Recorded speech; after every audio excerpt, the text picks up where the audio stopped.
Please rise for silent invocation, followed by the Pledge of Allegiance.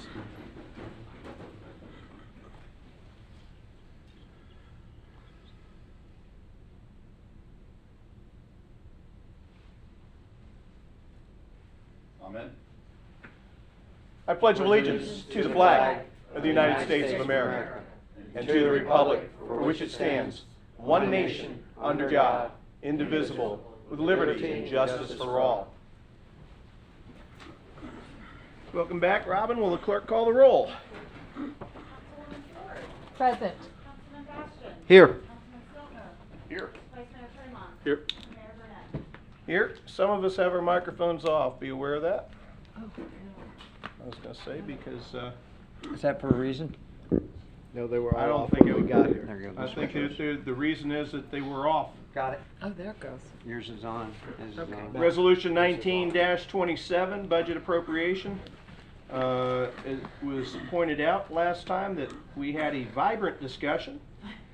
And following that vibrant discussion, we And a vibrant vote. had a great vote without you and forgot to actually motion and second. So at this point in time, Resolution 1927 is a resolution of the City of Port Orange, Volusia County, Florida, appropriating operating and capital funds for the fiscal year 2019 budget to the budget for Volusia County Echo Grant 19-11 to fund the rec center remodel project phase 1, to budget for the replacement of the HVAC units at the Lakeside Community Center, to budget for the FDLE grant 2019 JAGD VOLU-1N-3-037 to fund police cell phone software, to budget for the transfer from general fund to the golf course fund for the operating expenses, to budget for the transfer of funds from the city manager department to the non-departmental fund to fund a land purchase option agreement, to reduce appropriated equity and contingency in the lease and replacement fund for invoices accrued in fiscal year 18, to budget for additional training in the police education fund, setting forth revenues and expenditures, and providing an effective date. Motion to approve resolution number 19-27. Second. We have a motion and a second. Discussion? We did Were that you last supposed to time. do it? Yeah. Yeah, but now Drew's back. We have a motion and a second. Anyone else here care to speak to this item?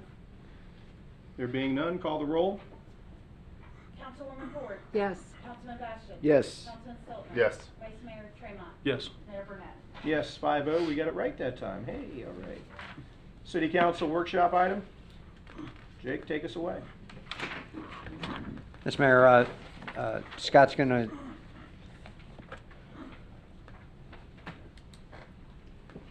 We ready? Yeah. All right. So we're gonna brief you on the CIP and show you a little bit about where we are, where we're going. Things that I'd like staff to listen to here for a minute because I never quite got to it. We have prioritized the CIP by department. I did make some last minute changes, and one of the things that I didn't do is accurately define the definition of imperative, essential. What were they, Scott? Imperative, Essential. important, and desirable. So we've added those. So and this is the first time staff's seeing it. So staff, I apologize. We changed some priorities around based on those. It's the first time we've seen it too, so. Yeah, you yeah, know, but and it's a workshop. So we'll take a look at that and move forward. Keep in mind that the CIP, some of the items are funded by the 317, which affect the general fund, and some of them aren't. Some of the main big ticket items that people tend to choke on are funded by the drainage fund and the utilities fund. So keep that in mind as we move forward. I know one of the questions that commonly gets asked is how does that affect the general fund? Clearly And spelled out. it is not, it doesn't say these affect the general fund, but the 317 at the end with funded and unfunded, and my priorities over the ones I think need to be funded based on imperative and my definitions of such that Scott will provide to you. Scott's giving you the brief. I'm going to chime in on a few of the slides. with my thoughts, and obviously you'll have yours. We're also tracking on the bottom of each slide where it's important. It'll reference a page in the CIP that you were just handed, and that's the June 24th edition. And you were sent those electronically earlier as well. So we'll have, we do not have paper copies, but we'll provide soft copies to anybody. Is it in the attachment? We just got the paper. I'm talking, Well, so presentation. It's changed since what there is something. the one you sent out is the one that's uploaded in the attachment for the general public, yes? Yes. There you go. That's what I was getting at, the general public. Not council. I know council's got the soft and hard copy. I'm talking about the public who might be wanting to follow along Gotcha. by page. I'm going to ask your indulgence for about 45 seconds. Hit it. I forgot my notes. Last slide. I'm emailing this to you. I'm emailing this to you right now. Oh, okay. If it'll upload. I think you did earlier. Well, I don't know if anything's changed. Nothing. It's- The, Nothing's changed? the July 24th, the July 24th hard copy is the same as the one you sent out earlier. June 20th. June. June. Did I say July? Yeah. Well, I'm trying to get through the summer as quick as we can. For the record, I don't think that took 45 seconds. Oh, you're ahead of game. And I came back and 37.6. my gavel was still here. Chase hadn't stolen it, so you may continue. Scott, hit. Mayor and council, it's a pleasure to be here tonight to discuss with you in a workshop our summary of the CIP for FY20. We've worked very hard with the departments here over the last three weeks to accumulate this data. And as Jake had mentioned, a couple of these items and their priorities have changed from what the directors had submitted. So again, apologize, this was a last minute change. So if there's any changes, we'll be able to discuss those with you. Do I have a little quicker?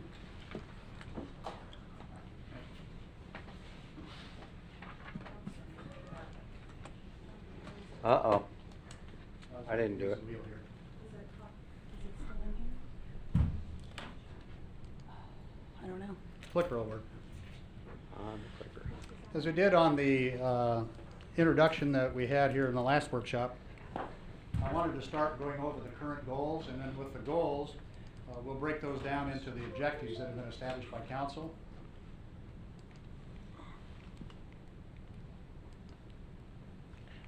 There we go. Okay, thank you.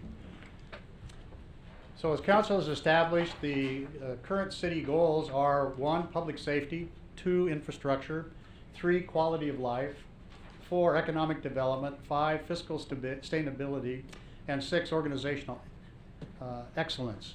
And within each of those, there are specific objectives that you have defined. And I won't go through and read all of those. These should be familiar to you. But as we went through all of the CIP, in the big book, you can see where the departments have identified the goal and the objective for each of the projects that are in your CIP book. We haven't referenced those in this presentation, but as you go through your individual workbook, you'll see that they do tie. So we have the objectives for public safety, infrastructure, quality of life, economic development, fiscal sustainability, and organizational excellence. So my objectives this evening are to summarize the CIP for you, look at the planning process, the department presentations, and finally any questions or comments that you may have, and guidance that we may be able to receive to put this together for you more formally. Our goal is to understand your priorities and to answer any questions you may have. As Jake had mentioned, we have 4 different, forgot one there. No, there are 4, I'm sorry. The first one is imperative. If you see an imperative on a departmental objective, that means it's related to safety, or it's really essential that we, not essential, but imperative that we do. The next one is essential, and that means if we don't do this, there's an opportunity to be less efficient and most likely lose money. The third category is important, looking at efficiency and effectiveness. And finally, category 4 is a nice to have. So you'll see those in the individual presentations a little further on. And council, just to not clarify, but add to that, what's essential this year might be imperative next year. What's desirable 5 years from now might be imperative in 3 years. So this is just where they set this week, or this, well, until you restack them as well, how they fit into kind of our construct for the CIP as of today. So, Council, to get to this point, we went through these particular steps. The department submitted their project requests. Community Development reviewed any for consistency with the comprehensive plan that were necessary. Information Technology reviewed the consistency with the technology plan. We looked at the funding sources. And finally, you received draft 1 on April 30th, and draft 2 is the June 25th one that you now have in front of you. And this evening is the presentation of workshop to go over all these individual programs for you. And finally, in another workshop, we will forecast the revenues, expenses over the next 6-year period. We'll see the expenses as projected by the departments, but the revenues we're still working on. And finally, on August 6th, the City Council public hearing to adopt the CIP and concept with a deadline to adopt on the 15th of August. So that's both yours and our deadlines as far as the CIP. Any questions so far? Okay. We have 3 different kinds of capital improvements. The first one is repair and rehabilitation, more often referred to as R&R. The second one is fleet and equipment replacement. And finally, the third is growth or concurrency with the comprehensive plan. Does it make sense with what you've defined in your comprehensive plan? Looking at what we had in FY19, there was 16 million of approved capital improvement projects.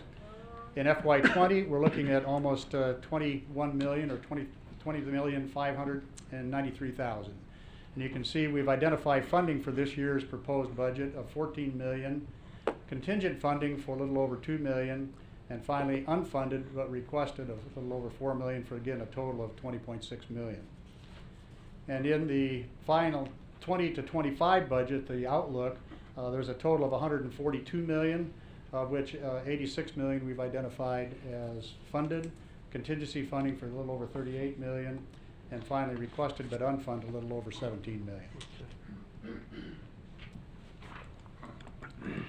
If we're looking at the detail, you can see that 68% of the funded 20 projects of the 20.6 million has been funded. Contingent is 11%, and unfunded is 21%.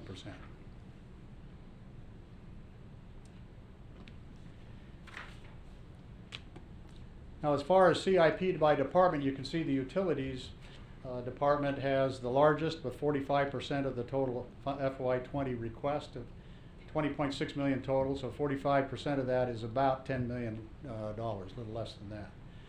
Next, Public Works. So you can see utilities and Public Works are the 2 primary ones. 15% with Parks and Rec. Lease replacement 9%. 7% for Community Development. Fire at 4%. And the remainder in Infotech and City Manager. Total capital requests by departments, including the outgoing year or outlying years. City Manager total 304. Community Development with 25 million. Next big one you can see is Public Utilities there at 69 million, followed up by Stormwater Utility and Vehicle Replacement at 13 million and 11 million respectively. Now we'll start with the individual departments. City Manager Department. The City Manager Department, the only project they have is the Workday ERP system. The $304,000 includes the next year request and the next 2 years. The bulk of that expenditure has already been incurred with the last few years. So we're well underway with that implementation. This July we will actually start testing the ERP system with all the different departments and the leads with Workday assisting us in that. So we're very excited to see the results of our work, and I think we've done a great job. A lot of time and effort has been put into that. Very big effort put in by Jane Davis to make sure we keep on track, and we're excited to have her on that team. And also all the leads in each of the finance and HR areas have done a lot of work to develop the criteria for the Workday system, to put it into practice so that Collaborative can take that and identify what it is in the work process that we're doing. And finally, in July, say, we'll be able to start testing what we've identified as the way we wanted to do it. So you can see here a summary slide of what it would look like when you come into Workday. On the left-hand side are any announcements that may show up, and on the right-hand side, there are little widgets that they have. So you can click on special reports or applications or processes that you would like to see, and that's all customizable for each user. In this slide, it's the same funding, but this is an example of what the collaborative confirmation sessions were, where we met with representatives from Collaborative and the department heads in each area.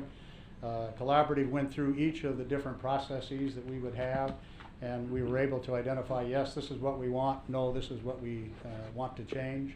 And that was quite extensive. Most of these were a day or 2 day, sometimes 3-day exercises. So the result on this one is to implement a comprehensive and integrated citywide business modernization ERP solution. So we're well on track for that. The next department is community development. See in this one, this is slide 1 of 2. You see the first item, the imperative, is the second phase of the ADA transition plan for $200,000. And the other ones are in your workbook. A lot of things that you can see here in the slide that has been presented earlier by Tim a few months back. So we'll see that in just a second. So the total is $1.4 million for community development in FY20, a total of $25 million total projects identified, spread out for the next 5 years, past this next year. Scott, can we go back a slide, please? Sure. So, council, this, and for the public, this list should look extremely familiar. A lot of things on this list were also on our half-cent sales tax priority list. So, something to think about as we move forward. A majority of these are TPO, and if you recall, when I was briefing the half-cent sales tax list, one of my slides said this is the difference between getting things done in 2 years versus 7 years. So, At which point we'll be adding other things to the list. absolutely. So this is kind of this is 5 years of the 7-year list now, Right. instead of, so that's, they didn't fall off the list, they just went back to the status quo, long, hard This is where we had sausage before. grinding. Yep. Thank you, Scott.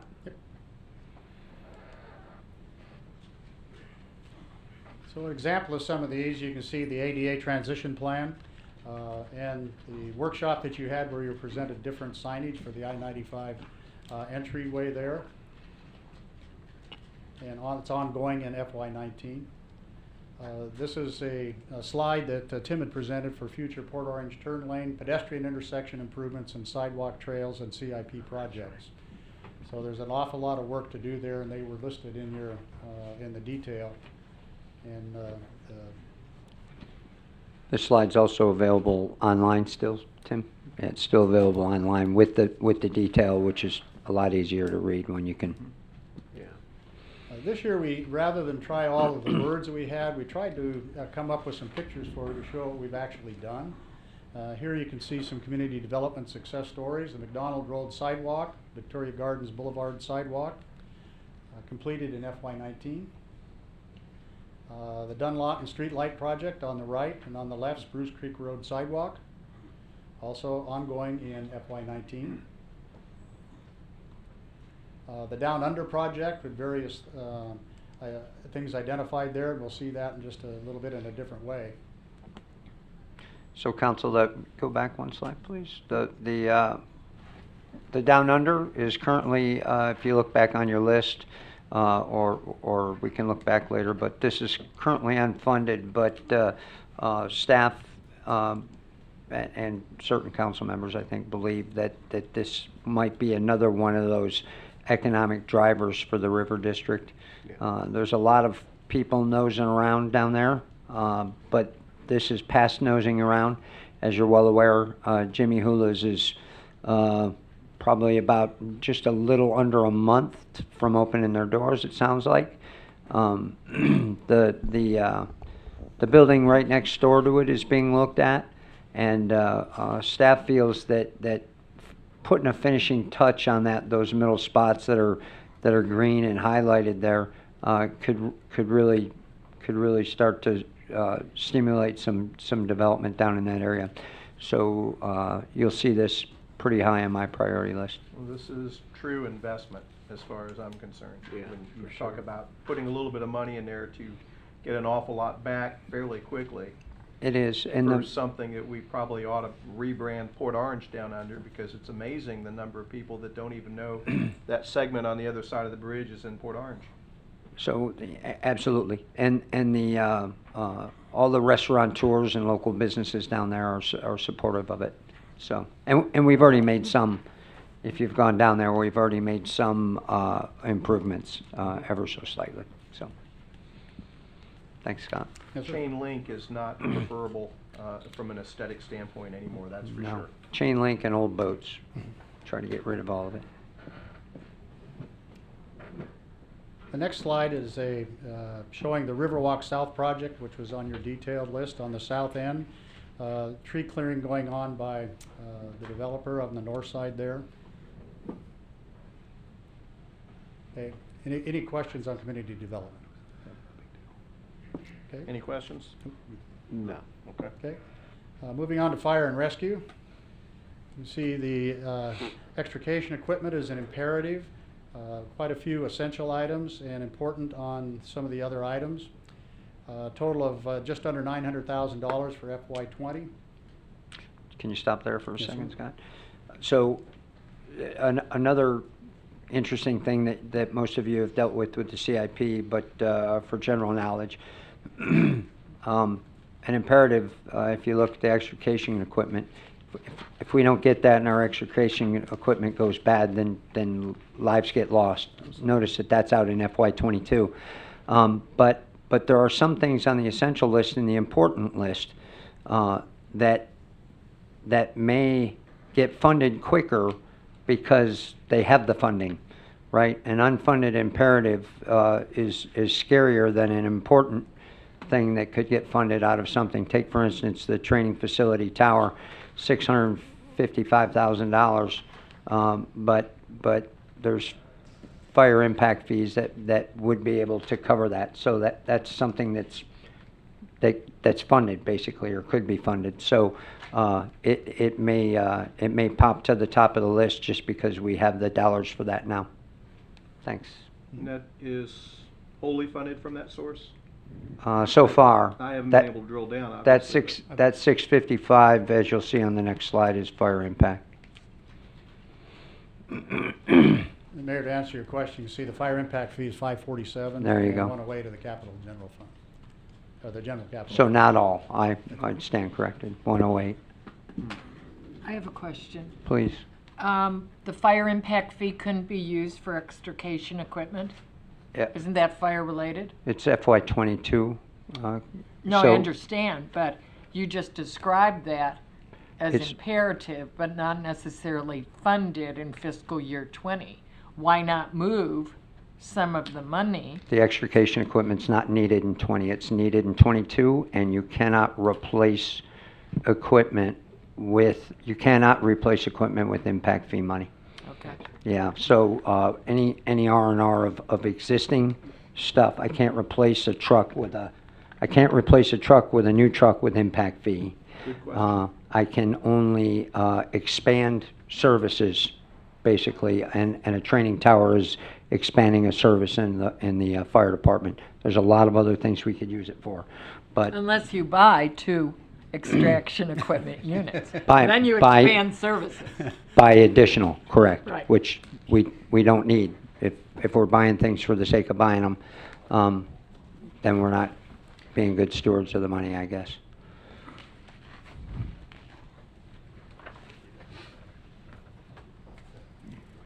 The second item that the chief had here was his station-based alerting system. Nothing in FY20, but in FY21, that's a really important piece of equipment. I used that in Texas when I was there and upgraded that system, and it made a big difference on the ability to properly respond for everyone at the same time.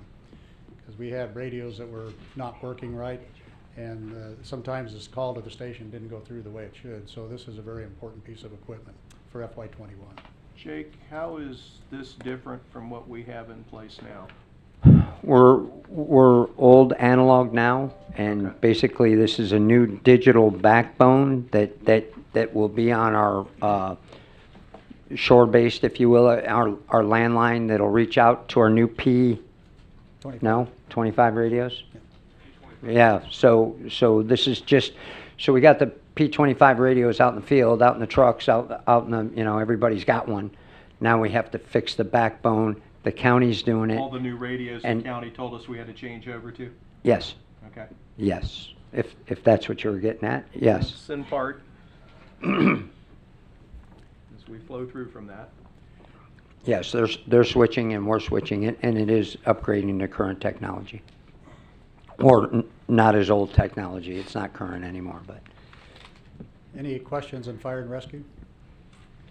Okay. Next department is information technology. Hold on just a second. Yes, sir, ma'am. Mhm. Back up, because we kind of glossed through that, and that's in there. Back up one more, there we go. Unified Command Post. That's not till 21, but what is that, and why do we need it, and how is that different from the way we do it now? I guess that's 3 questions. Right now, we don't have a unified command post headquarters, if you will. We're what'd you say, mobile? Mobile? So we go out there, and I guess if we had to do a UCP, we would set up a tent if it was for a length of time and operate out in the open. You've seen cities with these trailers. Some of them have big RVs that are pretty Gucci. We're just trying to find a place to put our guys and gals that are doing emergency services, so they're not out in the heat or the rain, and they have better access to radios and assets and communications and printers and all those things they may need depending on how long they're there. So when you think about a fire, you ask, why do they need that? And I get that. A little barn fire, probably they don't need that, and you wouldn't roll this. But think about a chemical spill at the train station, or think about a bigger event, hazmat event. Think about our specialty is enclosed, confined space stuff. If we're down doing something for a length of time, these come in handy. I've had one before, and we don't have one now, and they are very important if you can afford them. So we It's have not it. just I've got sticker shock over the price, and I know that that's a placeholder number, but before we spend, $1 million on something, it's particularly out of the general fund. I'm not saying yes, I'm not saying no, I'm saying I don't know. I don't know enough about it. And we haven't determined that that's going to come out of the general fund either. We don't necessarily, there's grant funding, this is an impact fee. We don't currently have one, right? That's expanding service. So there's a couple options there. It's a 21 important item. So I'm not saying it is or isn't, it's just I'm not educated enough to know, and I'm saying that I need your help educating me before I can say yes to that. yeah, and we have a year for you to say no to it too. So yep, we'll get you. Done that We'll too? we'll get you the information. All right, thank you. Yes, sir. Moving on to information technology. A total of $214,000 in FY20. All of except the audiovisual upgrades are funded. Total of 732 over the life of the CIP projection. One of the ones that they felt was important was a city municipal network. A lot of that we'll see with new people coming on, older equipment, so we want to make sure that all of the firewalls and things that they have are in place. You know, there's a lot of hacking going on. So you can see the chart on the right shows where a lot of those things are coming from, and the impact that we have without the proper firewalls is something that they can get into cities, do hostage type of things with your software. So we're trying to make sure that we've got the proper network in place to protect not only the individuals but also the city. Council, Okay. I don't, oh, sorry. Go I ahead. have a ma'am. question. Yes, ma'am. Why is the POG TV studio upgrade is ranked imperative safety issue? Could somebody explain that? So it's probably mislabeled. We were whipping through these pretty quick. I would say POG TV is pretty important. I think this $8,000, Jamie, $8,000 upgrade, what's it? Just yell, I'll repeat it. So this is, originally we thought we would need more money for closed captioning. Right. At this point, we feel that we remove the 20 request because we feel that at least first year. You got, Jamie, I'm Got it. sorry, it's too much. I'm- You gotta come I'm- up here. I'm going to repeat it. You gonna repeat it? Okay. Yep. Thank So, so we originally threw a bunch of money in 20 and 21 for the POG TV for closed captioning, and then we realized that we may not be able to get there from here, and we had a lot of money going toward it in 19. So we have yet to discuss this in 19, how we want to go forward. But there's some risk going forward no matter what we do. So council's going to have to make that decision in 19, and whatever we do in 19, we have money for. This 8 and 21 will just wrap up any upgrades we need. It's not imperative from a safety perspective, but it's essential from a ADA compliance. So that's mislabeled, and we'll fix that. Thank you. Is that? By the same token, I would think public safety technology refresh might be more imperative than essential. Based on, Well, the title, but you'd have to tell me more about it, why it ranks as you may lose money and it's not a safety issue. Right in what's- the description, it says public safety, which Well, would suggest to me fire, police, But- things that are the heart of So- safety of our citizens. So yes, things that belong in public safety are not necessarily safety related, as in life-saving.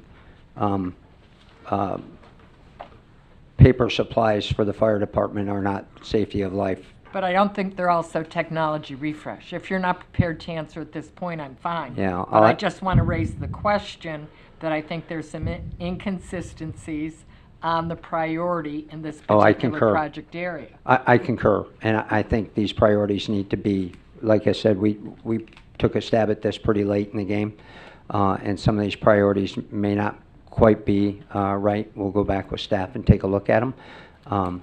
But a technology refresh might be a simple IT thing, but I'll look in the CIP and let you know. The POGS TV studio upgrade is definitely not an imperative as much as it is essential from an ADA compliance standpoint.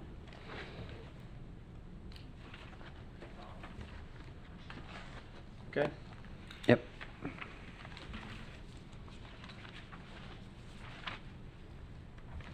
Maintain hardware infrastructure, replacing outdated servers to keep up with the speed of the internet and speed that we need to communicate within ourselves and also with the citizens. $35,000 for FY20.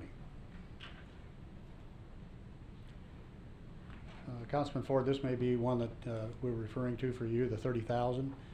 This is the extended replacement cycle from 3 to 5 years for the tough books that they have in their vehicles, and we've extended that from 3 to 5 years to match the vehicle replacement schedule.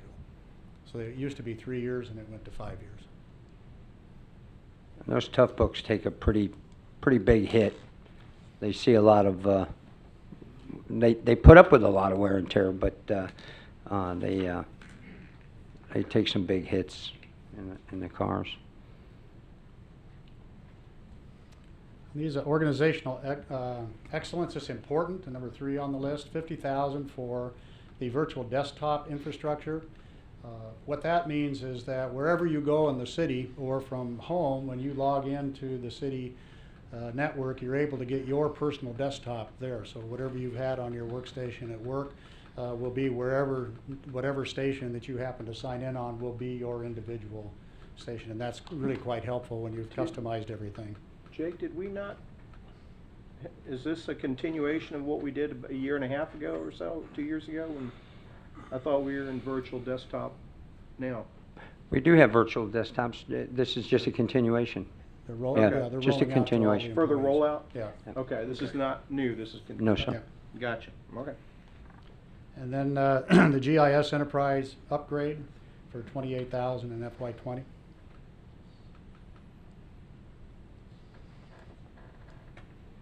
Any questions on IT? Very intelligent. Okay. Parks and Recreation, the next. And this one you can see imperative, we have 4. Lakeside HVAC that you'll be discussing soon, what you want to do with that. Then as far as the fence and dugout baseball or backstop replacement, ball field lamp replacement, and playground replacements. The rest of them are essentials and some important, total of almost $3 million for FY20. Scott, stay there for a minute. From to kind of address Councilwoman Ford's point again. Priority Lakeside Facility HVAC is on its last legs. We'll either have to shut that down or public safety for not having HVAC in the middle of the summer. That's a FY19 project, we think. As you're well aware, we've already started talking about that. We just did a budget resolution. We hope to have that fixed. But if that doesn't get fixed, that imperative will move as we go to the fall to a essential. But we're addressing it in 19, so that should fall off the FY20 CIP list.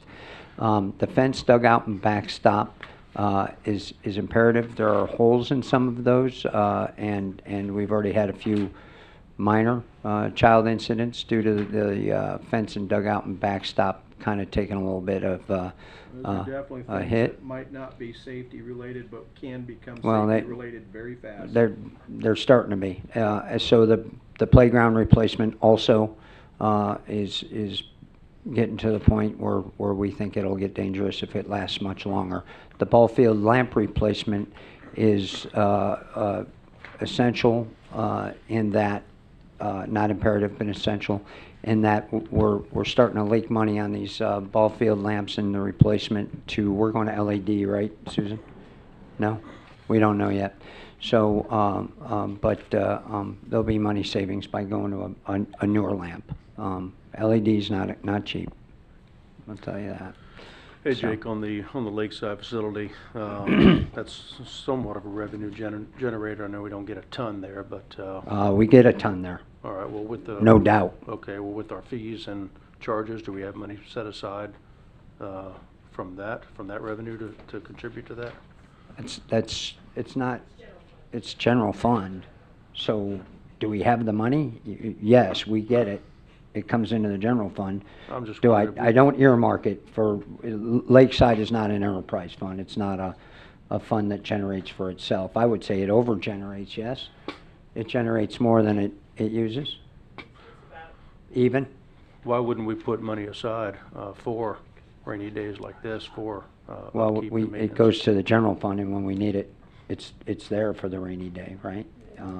It's there, it's just not earmarked. We could do that for every fund, but it would take a lot of extra work all for naught. So the money, the revenue gets brought in, and it gets spent on other priorities when Lakeside doesn't need to be a priority. Lakeside just happens to be a priority now. So we'll go ahead and try to get that fixed. That's fine. Yep.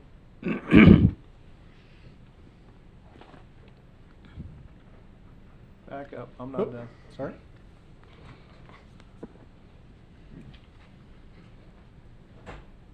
Land acquisition, Spruce Creek. Hmm. Yeah, it's important. And is that what I past councils, not necessarily 5-0 on this one, but past councils have indicated that land acquisition on Spruce Creek is one of their priorities. Of course, we have some of those land acquisitions that we don't utilize to the best of our ability because of where they're located. We've passed up land acquisition on Spruce Creek a couple times, but there is a piece of land that's available right now, so it's in there. I would say that number is a little low, but you know that if that was a priority of council, we could probably get grant money to make up the difference there. But I can talk to you all about that offline if you're interested. But it's there because it's available, and you all have made it a priority before.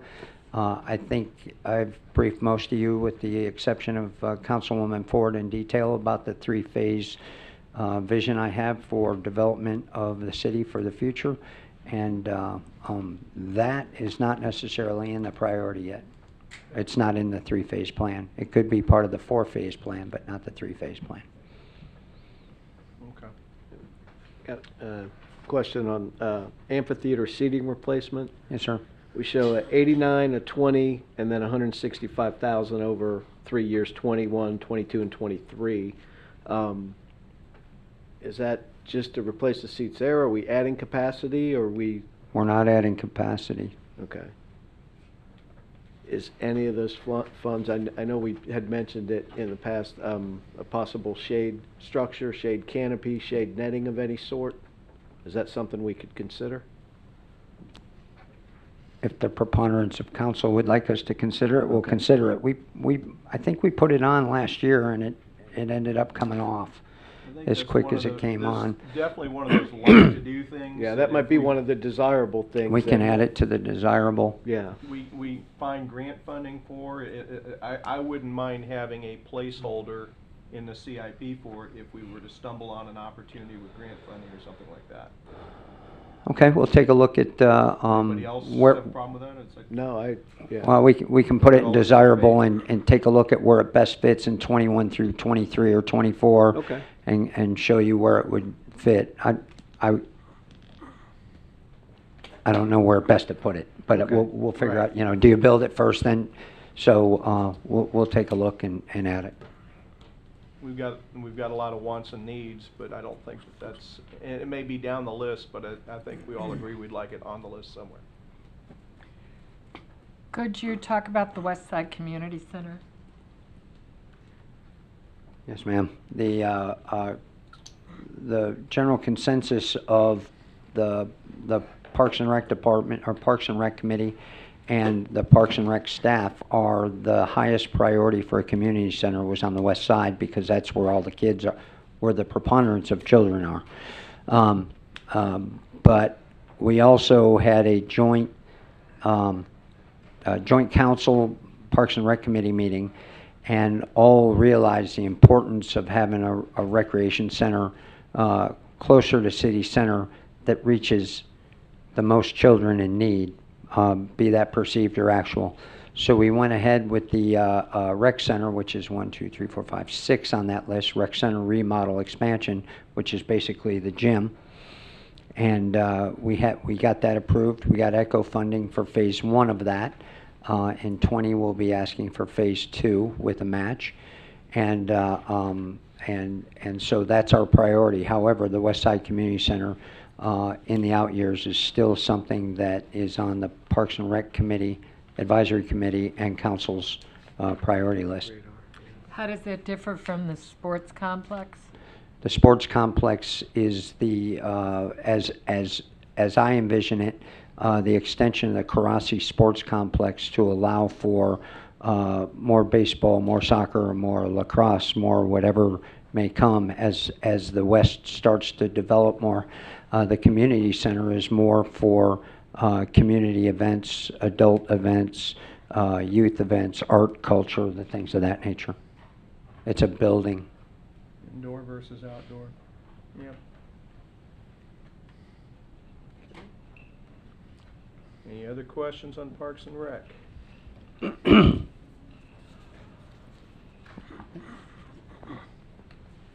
The next slide is what Jake just mentioned, as far as phase 2 of the rec center expansion, 400,000 from grant and 400,000 from the capital replacement fund. That's the 800,000 that you just saw on the slide just before that.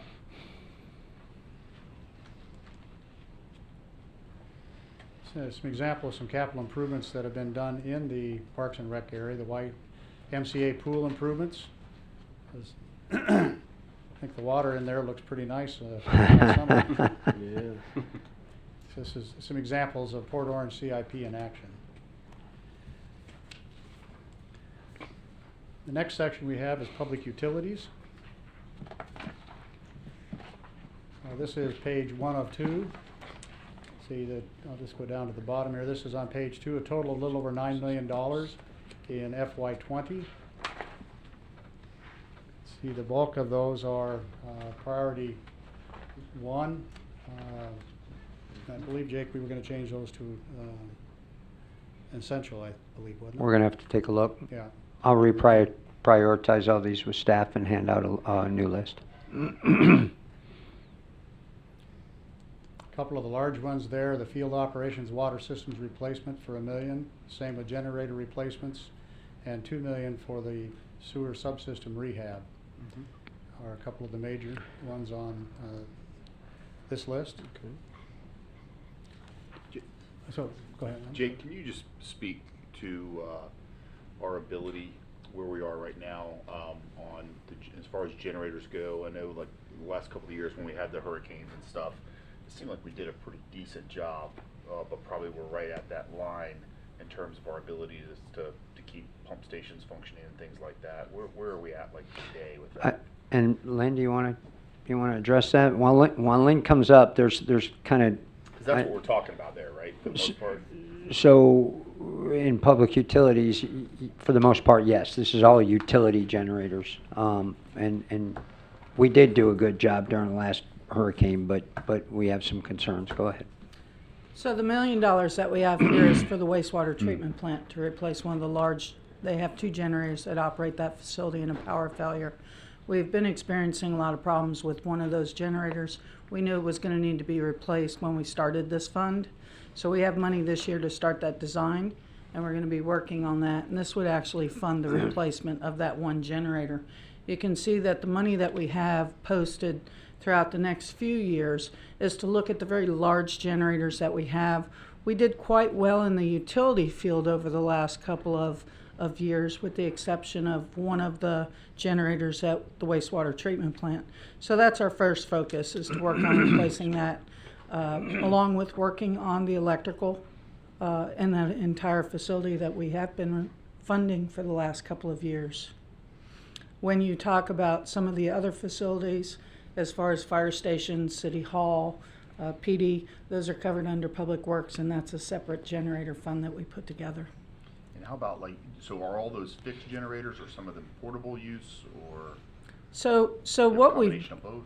we have a combination of both. Most all of utilities have fixed generators. Okay. So you have one generator that runs 4 wells at the well field. So there's multiple generators out there. We have quite a bit of redundancy. We are retrofitting all of our generators to have a generic plug, so that if we need to bring a generator in and plug it in, we can. Great. We've already done that at the wastewater treatment plant, which came out very, very handy about a week ago on a Friday night when that generator failed. And we were able to secure a rental unit, bring it in, and get it hooked up quite easily because we have retrofitted. That is our goal when we talk about the Public Works generator replacement program at the fire stations. All of those are being retrofitted with plugs.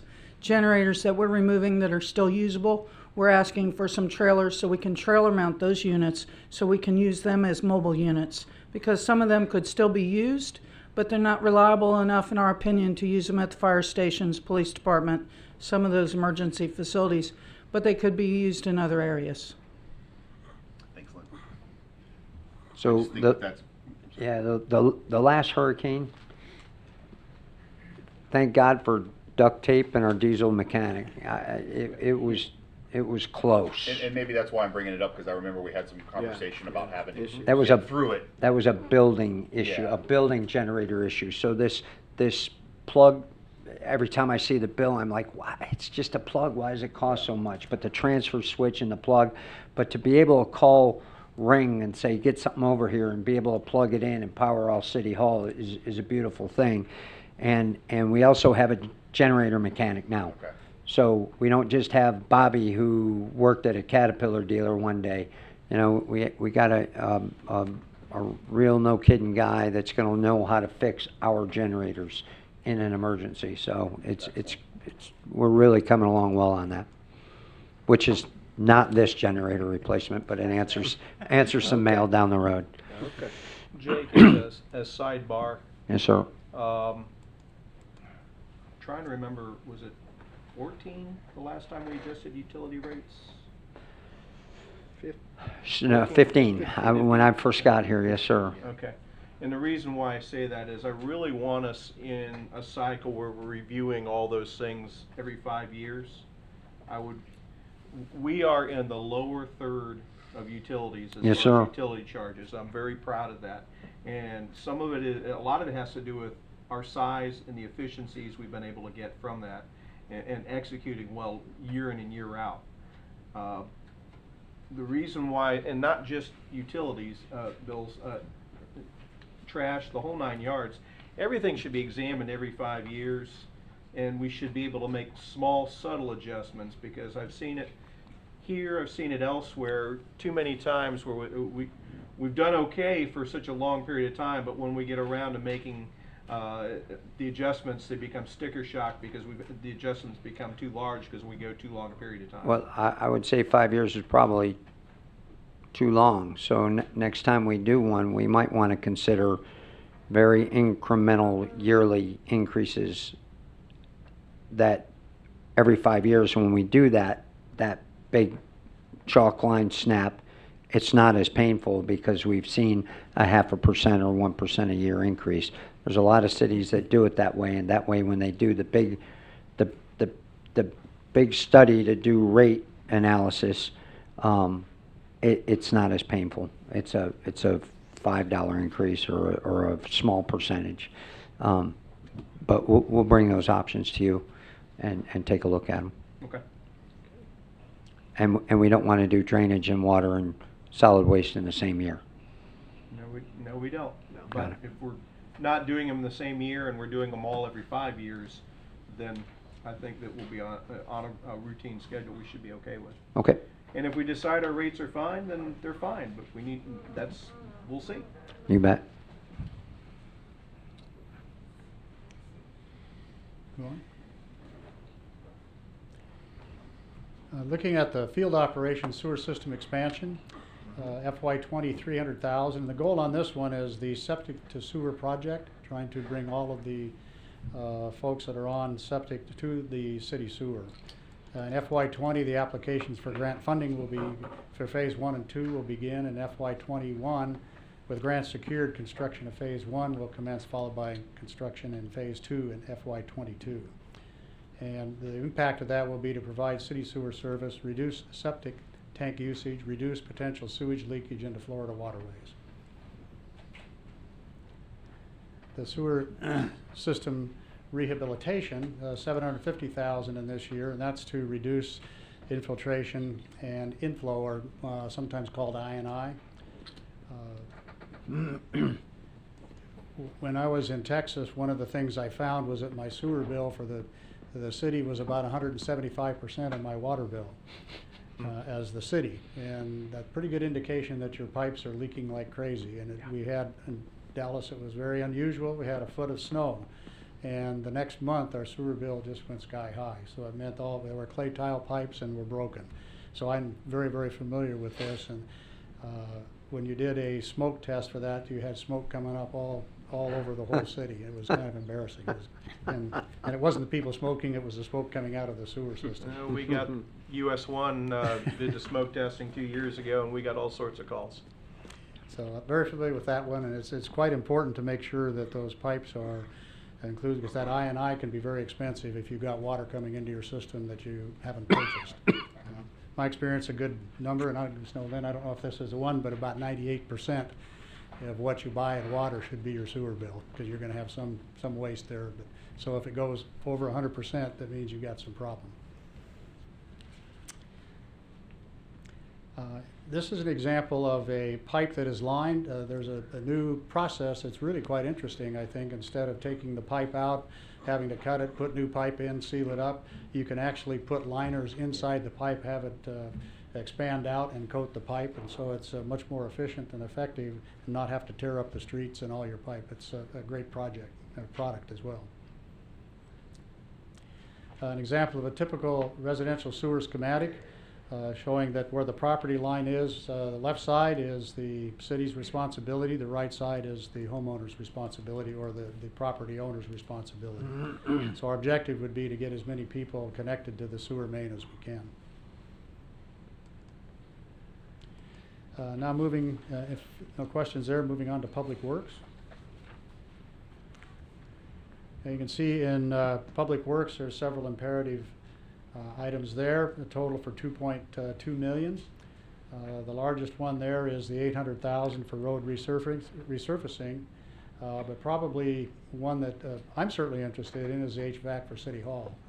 That's probably going to be just like the Lakeside Center shortly. It's, so I understand it, talking with the experts, say it's running off an old DOS system.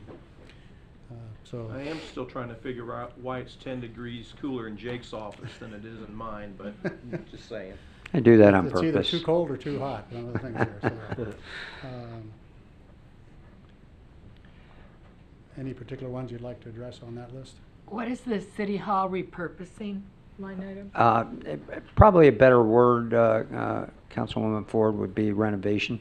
So we moved a lot of folks out of public utilities, second floor, and into the Dorothy L. Huckel Annex, and that left a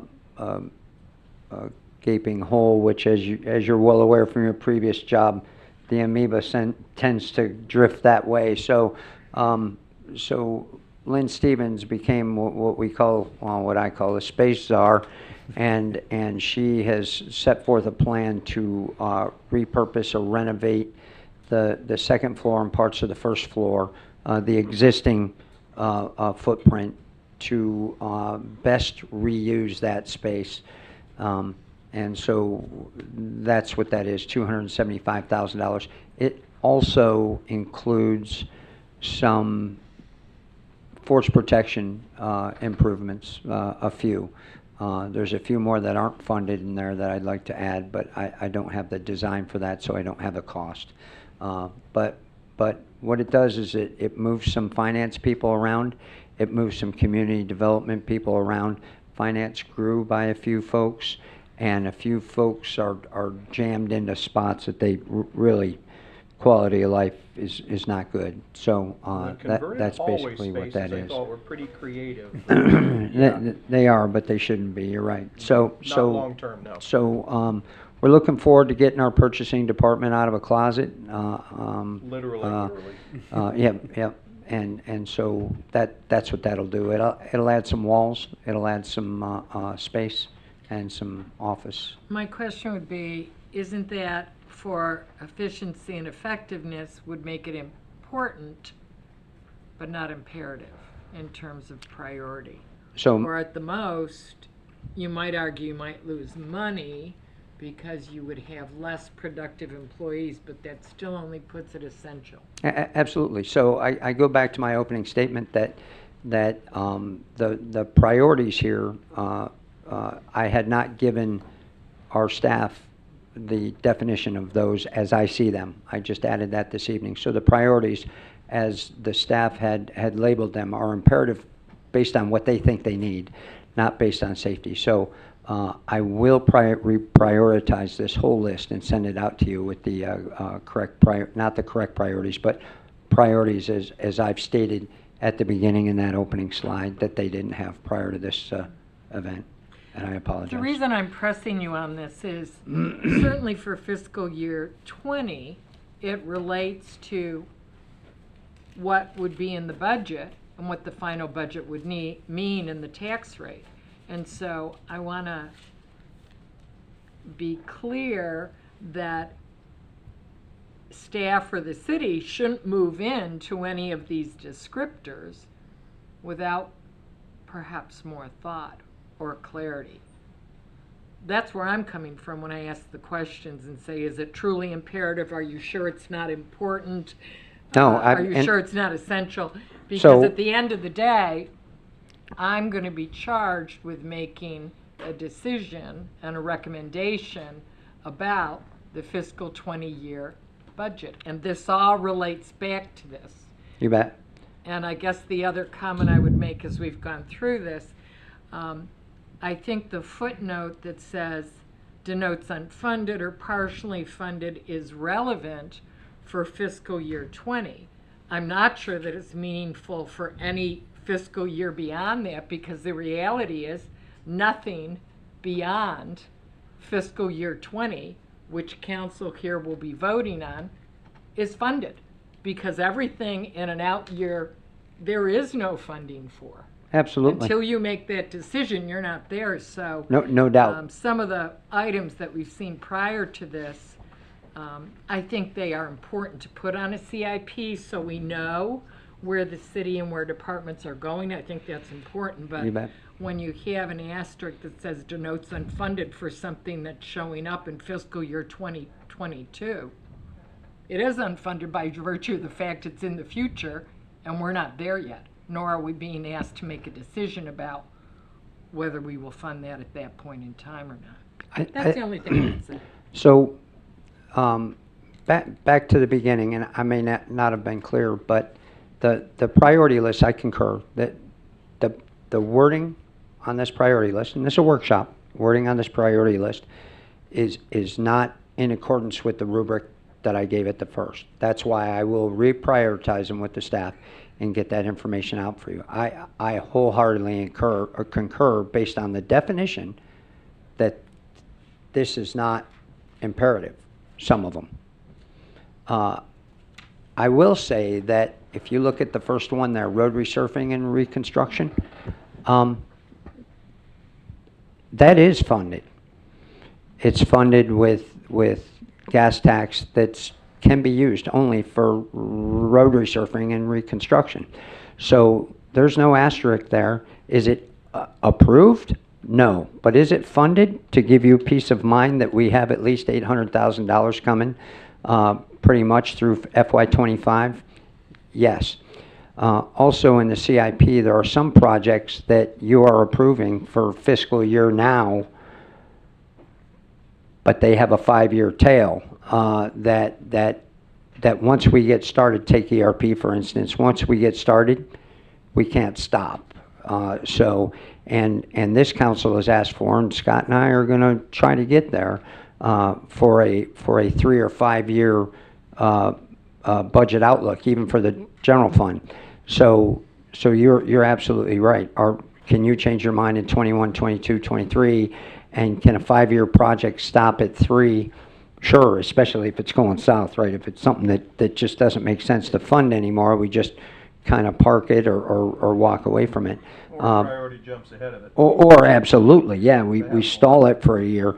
But you're absolutely right. FY20 is really the only thing that we're denoting unfunded, because, by the way, if you tell me to put $275,000 in appropriated equity into City Hall repurposing, that asterisk goes away and it becomes a funded project.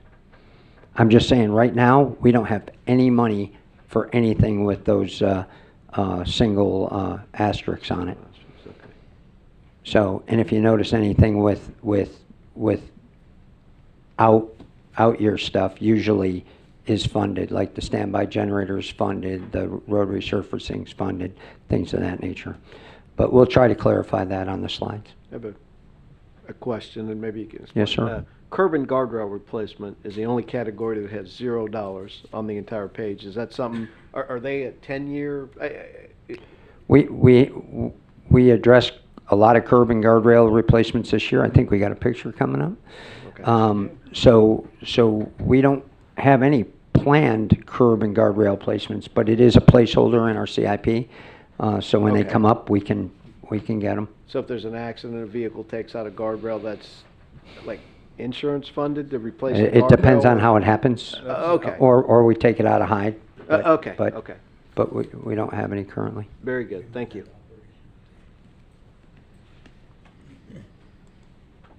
Go ahead, Scott. Kevin think- just reminded me that that particular item has been moved to operating. Oh, thank you. CIP. That's right. Thank How many you. times have we talked about that? Lynn was gonna do Thank that, I you, don't know if Kevin. I'd see her over Okay. there. Cause she and I talked about that. Way to earn your check. Perfect. Speaking of which, There we go. the one nice thing about this, it's cost shared with FP&L, and I don't know if, Jake, if you want Lynn to address that? So FP&L behind Canal View there, Mhm. they're doing some work, and as part of their work, they're going to do a cost share with us to fix up some of the bank and guardrail on Canal View. Okay. So everybody says we give things to people. Here's Somebody get people that. giving things to us. We funded some of that on Canal View with Community Development Block Grant too, so I think we did, yeah. that Yeah. was good use of grant funding. And regarding the road resurfacing, as Jake had mentioned, the capital projects fund the gas tax. So that's where that money comes from for that particular purpose. Ongoing street maintenance. So before you switch, I think some of you have seen this in the weekly. For those of you that didn't and love trees, That's there is the tree we saved on Rain Tree. Nice.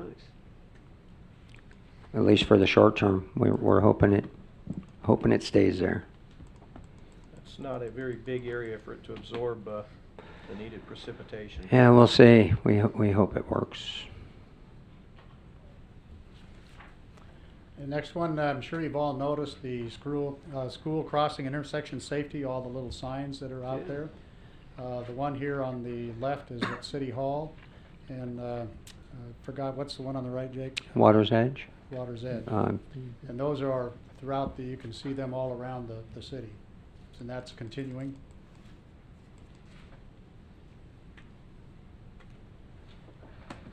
Standby generator, rebuild, replacement. Replace the standby power generators and transfer switches, as Lynn had mentioned earlier.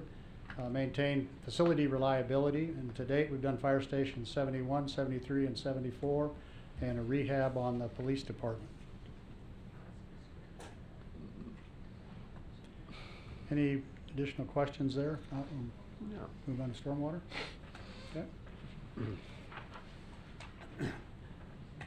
About 1.8 million, a little over, request for FY20. Largest one is House Street stormwater improvements.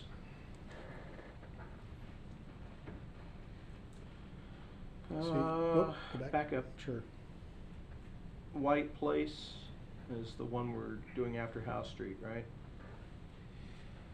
That one is not yet on bid, we're still designing. That's what I thought. Okay. Okay. Virginia Monroe drainage system, some examples you can see on the left is the area that's been identified, and on the right, an example of property that's been purchased. 2.5 million in grant funding secured, and bids will go out next month. Excellent. It's good to see progress on these. You know, it was a tough raising of the stormwater fees a couple years ago, but I'm happy to see when projects are done. Jay, great job with the staff on Yorktown. Mhm. That was a Yorktown was, so we took a couple $100,000 project and in typical city fashion turned it into a $25,000 project by doing things in-house. Our drainage team, they don't know how to mow lawns anymore, but they know how to dig drains. So we got the right people doing the right thing with the right equipment, and every day they're digging more drainage and water is flowing. Have we hit every spot? No. Are we concentrating on the big spots? The ones that are causing most flooding? Yes. So they are doing a great job.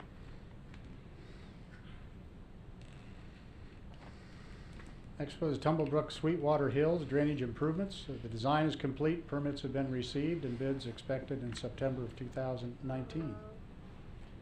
A lot of water. Is that a funded project? I didn't see that. Yeah, we're well on our way up.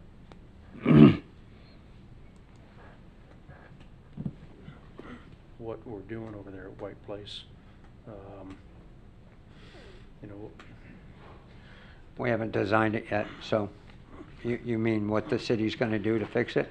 yeah, you know, also, you know, there's, I know church wants to buy the place. I mean, are we gonna turn that into, the field into a retention? Are we gonna make the field usable again? Is it worth the, investment, or is there enough people that wanna use it? I wanna know what we're. I think you're talking about the Baseball field. the baseball field. We're Right. talking about the whole area. Well, what I'm saying is that I wonder, will that baseball field be converted into something that can be used? I wonder too. What's that? I wonder too. So after Well, yeah, after we're that's- done using it, we're gonna have to get together with Lynn and make sure that it's an option and not mandatory. And then we'll get together with the neighborhood, because I'll be darned if I'm not gonna go out to a neighborhood before I ask what to do with a recreational thing again. And see what they might want there within the bounds of what we can do there. And then we'll cost it out and run it through. If it's a Parks and Rec thing, we'll run it through the Parks and Rec Advisory Committee. Susan already and wants pickleball courts. see what they want. So there are many options. And oh, by the way, the church down there has come up to me informally many times and wanted to partner with expanding the adult center, and doing so with an eye on that property as well. So those are things that we need to discuss, but right now it's a decrepit old baseball field that turns into a pond every once in a while. Yeah, just for the record, I did play T-ball there, so the place has a lot of sentimental meaning to me, and I'm serious, a lot of sentimental meaning to me. But There's a lot of things in Port Orange that have a lot of sentimental meaning to a But lot I'm- of people. But I'm willing to, you know, to look at things if it's gonna be the Sure. betterment. I don't wanna just sitting there doing nothing. Sure. Matt Jones hit a home run in there. That's what I heard. They didn't have the fences up that day, did they? Went under it. All right. We didn't fix the backstop then. All right. That'd have been a double. A comment made about Yorktown sidewalk drainage system. There's some good pictures there, I think, of showing what it was and what it is now. Completed in March of 19. Speaking of which. A lot of appreciative parents over there. Well, I'm glad that the staff was able to do that in-house at an affordable cost, and that Well, I tell you the what, project when you got good worked. news like that, you just want to keep going back to it. I do. I mean, Awesome. Mayor, you mentioned the efficiency and the effectiveness, and sometimes you forget about that when you're crunching numbers in the budget. But but Lynn's staff's done a great job of saving money here and saving money there by doing it in-house. The meter replacement, right? All done in-house. They did a great job, and they keep on doing a great job. Apparently we're off that Yorktown picture now. It was a good project, though. Another picture of some drainage improvements there in White Acres drainage system, completed last month.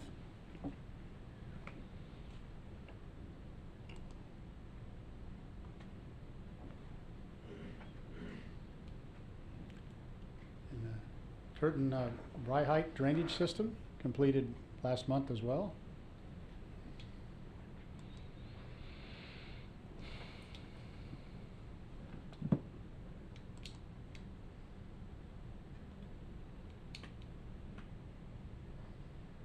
Boar's Head Drive, completed in 2019, ongoing repair and replacement for the drainage. Council, if you look to the right, most of that pipe there, you know, it was pulled out and mangled a little bit, but most of it was not. It's in pretty sad shape out there. That gives you kind of an indication of the infrastructure and how it's starting to fail.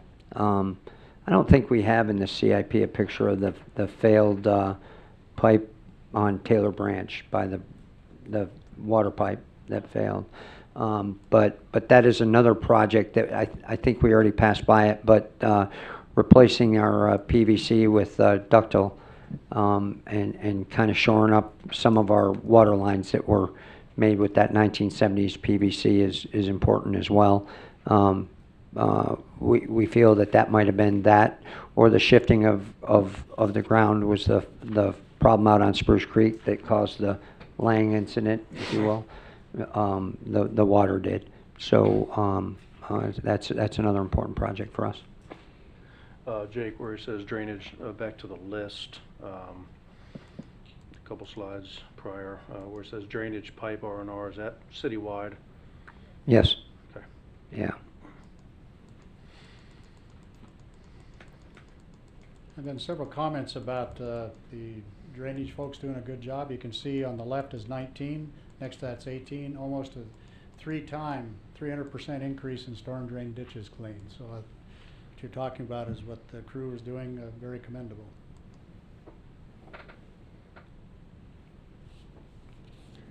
See the picture, it looks like the Amazon jungle and nice clear ditch on the right there.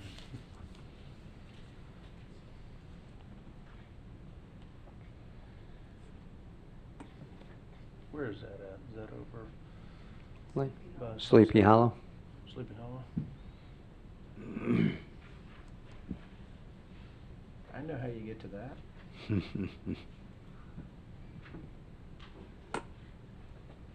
All right. Okay, and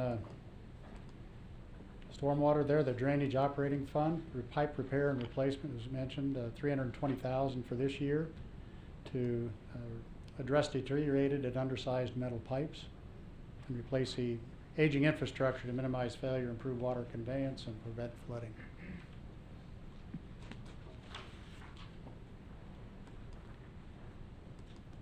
And this one's a little further out, but continuing on the Charles Street drainage improvement, looking at drainage overall, looking at the drainage between Herbert Street, Charles Street, and Oceans Avenue drainage system. Any questions on this section? Okay. Next section we have is vehicle replacement. See, we're looking for FY20, total of a little under $2 million, 1.8. The largest of which is a vehicle replacement for police units, 465 for fire, and other miscellaneous ones for the utilities and Parks and Rec.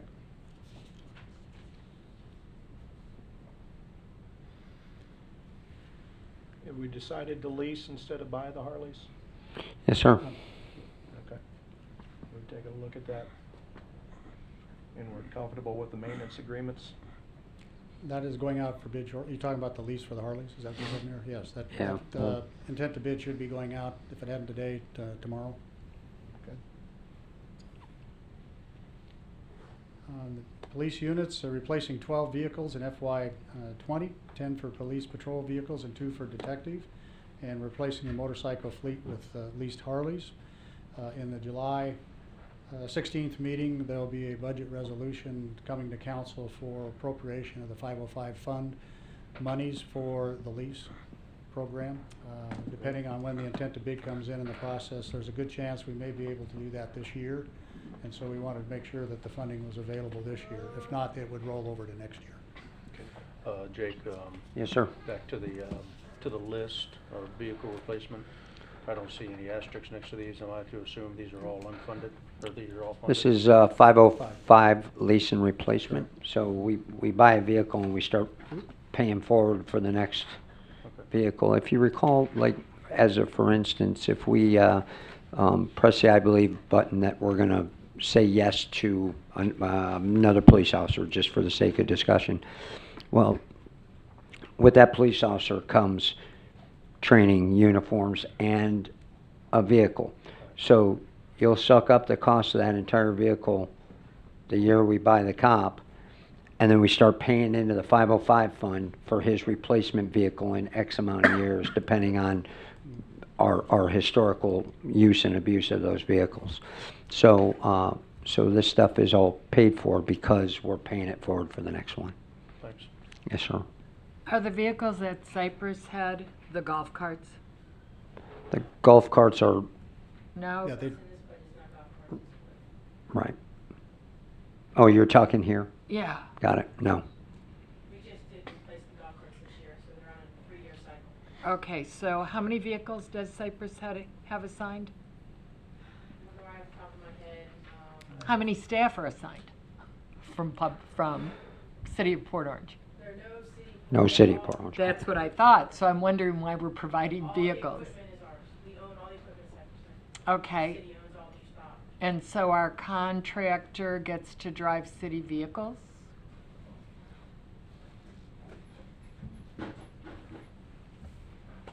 I'm trying to understand. Sure, sure. So the way the golf course is set up to operate, it actually operates with city funds and it operates with city equipment. And to my understanding is it was set up that way in case a operator ever failed, the city would have everything there to keep the golf course running. Or was terminated. Correct. We wouldn't be reliant on then trying to upload equipment. Kind of what happened with mowing when we lost our mowing contractor. We had to go out and buy equipment to get up so we could mow the city. Golf course is set up that if something has happened to them, the software is ours, the operating systems are ours, so we could walk right in and then start operating the golf course. So how many of Kemper's people drive All of them. city vehicles? How many city vehicles is that? That's what I'm trying to It's understand. equipment, so it's not like vehicles you drive out on the road. They would be mowers, tractors. Without having my list in front of me, I can't tell you exactly how many pieces Oh, of okay, equipment they have. so Not mowers, cars. et cetera, Right. are under vehicle replacement? Yes, ma'am. Okay, they're not under tools and implements. No. Yeah. Okay. So they're not like regular cars they drive on the road. Okay. They don't have any of those. Okay, Yep. thank you. This is why we ask the questions in a workshop. So we can all understand.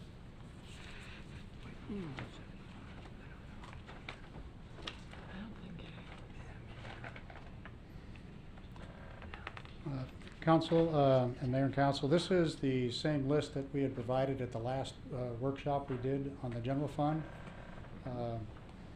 The projects that you see on the left are the rankings by the city manager. And if you may recall, I asked if council had any particular rankings they would like to have on those. And so we would encourage your input if you identify these. These are all out of the 317 fund. So these would all be from general fund monies. I did submit a list to the city manager. Yeah. So you see the number one there, that one we've already discussed, the Yeah. 414,000. I was fine with the list as it was then. I still am.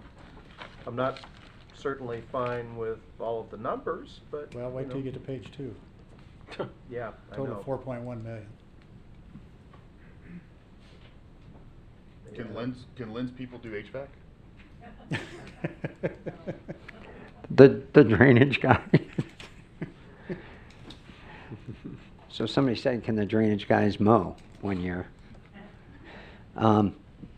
You know, so for the priorities here, you know that where we are with the HVAC replacement. We've talked about the safety and the playground and Ballfield City Hall HVAC right now, as the mayor kind of mentioned. Our HVAC here, it's run on a DOS program, and it can be much more efficient if we use a DDU, a digital unit, to kind of monitor the temperatures. It gets kind of costly, but it would be cost avoidance, savings in electricity, and better use of the HVAC system. The other thing that the mayor brought out that made pretty high on my list is the down under revitalization. We've talked since I've been here about, The Port Orange down under revitalization? so I think that needs to go to a vote, but I Did get we what you agree on that mean. on the fly or what? And I don't know if you did, but this is a workshop, so. But the down under revitalization, whenever I'm talking to folks about our section of Riverwalk that we're trying trying to take care of. We talked to them about the down under revitalization, and they, to coin my phrase, they get liquored up on that. They get really excited when we tell them about what that could be. So I think the River District is coming together. And there's no one thing that's going to do it. It's not going to be, wow, that's what did it. But I think these little incremental changes and incremental fixes are worthy of it. And we have talked to the neighbors on this. We do have buy-in from them. Every one of them, because I've talked to every one of them personally, people aren't going to come out of the woodwork and tell us that it's a bad idea. So, and they have some skin in the game too. So I'm really hoping that gets funded. And you all have not mandated, but you all have really come together on the rec center as well. So we didn't get money from the legislature through the Department of Economic Opportunity, but there's other ways to skin that cat, and we'll work on that. And that one in particular is one that I think we can get a very quick return. When you turn dilapidated properties, empty lots into highly valued, highly utilized operations, those are very quick returns for the city, and not just financially either. And so this down under, Penny's not here, but I know Tim's got a whole crew working on it, but I know Penny Cruz and Mel and a couple of the other folks have spent a lot of time visualizing what this could be. And you've seen some renderings. And we've done some, and worked So on it. yeah, they've Well, done it. They've done a great job. I think it's important to note that we spend a lot of money on parks and recreation every year. And generally speaking, the only return we get on that is the satisfaction of knowing that people are able to enjoy those. Those are quality of life things. This is a park-like setting that people will be able to enjoy in a similar way that we will see financial returns from. So Yes, sir. Yes, sir. it's Yeah. a different aspect of it entirely. Quick question, Jake, on the I-95 gateway signage. I remember we Yes, sir. had a workshop on it, but I don't think I don't recall discussing any of the costs. If it's what we were looking at before, is that really $165,000? I think it'll. I don't know. I'll have to get back to you on that. I don't have my CIP And, link isn't working as accurately as I'd Yeah. like it to. So Yeah, that's fine. yep, I'll get back to you. One other one, and But it's not cheap. All right. One other one that's a minor request, considering all the others. The drone program on the fire. And I would imagine it's self-explanatory, but can I get a little detail on that? What we're looking for? The drone program. Yes, So during the bridge fire, our sister city used a drone program or a drone to locate. Let me take a step back. I think the city in the next 3 to 5 years, I think every department, or maybe 2 or 3 departments for use by everybody, will have a drone aviator or a drone operator and a drone. The things you can do with a drone are limitless. There are people in some cities doing roof inspections with drones. Do you assume some risk? Yes. But I'm not putting 5 of my guys up ladders all day long doing 98 roofs too.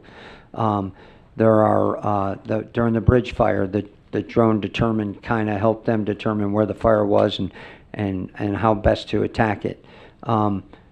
Chief can do a lot of inspections, a lot of intel collecting. The police chief can do a lot of intel collecting. Community development can do a lot of post-hurricane stuff. They can all do post-hurricane damage assessments. So these programs are low-cost, big benefit programs. Thanks, Dick.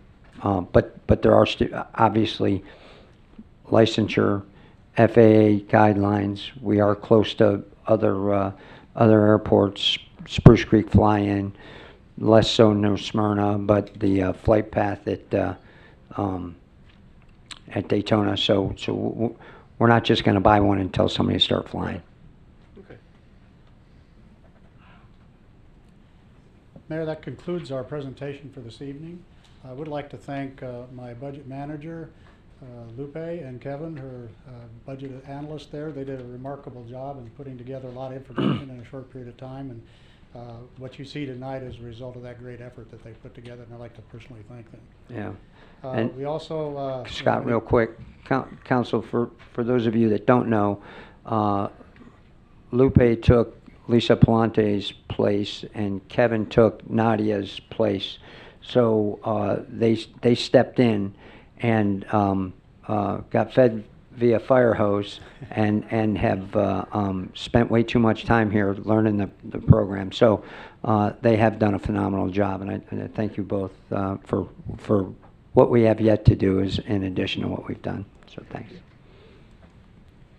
So if there's any requests from council or guidance, we would certainly appreciate that, or what else you'd like to see. I'm sure there are. I had one Sure. more Yes, question. ma'am. Slide 70, Mhm. training facility tower. You're showing the request for fiscal 20 as 108,000, Yes, ma'am. but back on slide 30, you showed it as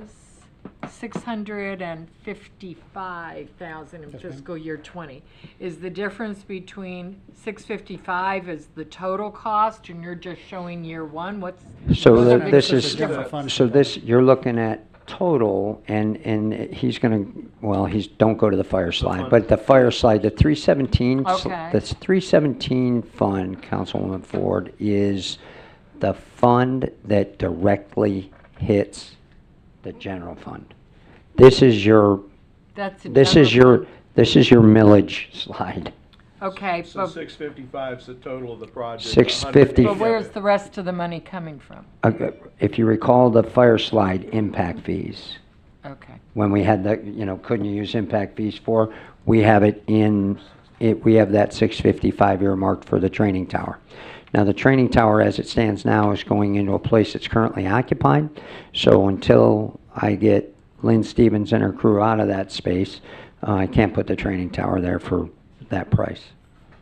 So So is it 655 from fire impact fees? Go to the fire- plus go to the fire slide. 108 from the general fund, or is the 108 subsumed in the 655? fire I'm and trying to res- figure out it's, what the it's right dollar here, is. ma'am.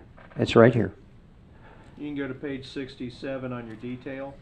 Yep, 547 of it is impact. right here. And this is cut right from that page. 547, and there's your 108, general capital. I'm sorry, what And- page 31? That's 31 on the slide, 60, what'd you say there, Mayor? Okay. 547 comes Gotcha. from fire impact Yep. and 108 from. Okay. So that's thank how you. it's broken up. So that 108 will hit the general fund for funding. Gotcha. Thank you.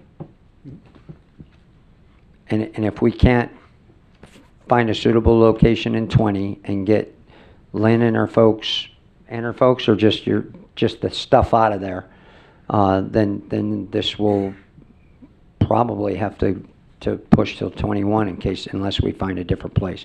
We have a few other geographic options, but right now the primary place is in the Public Works facility, inside the fence.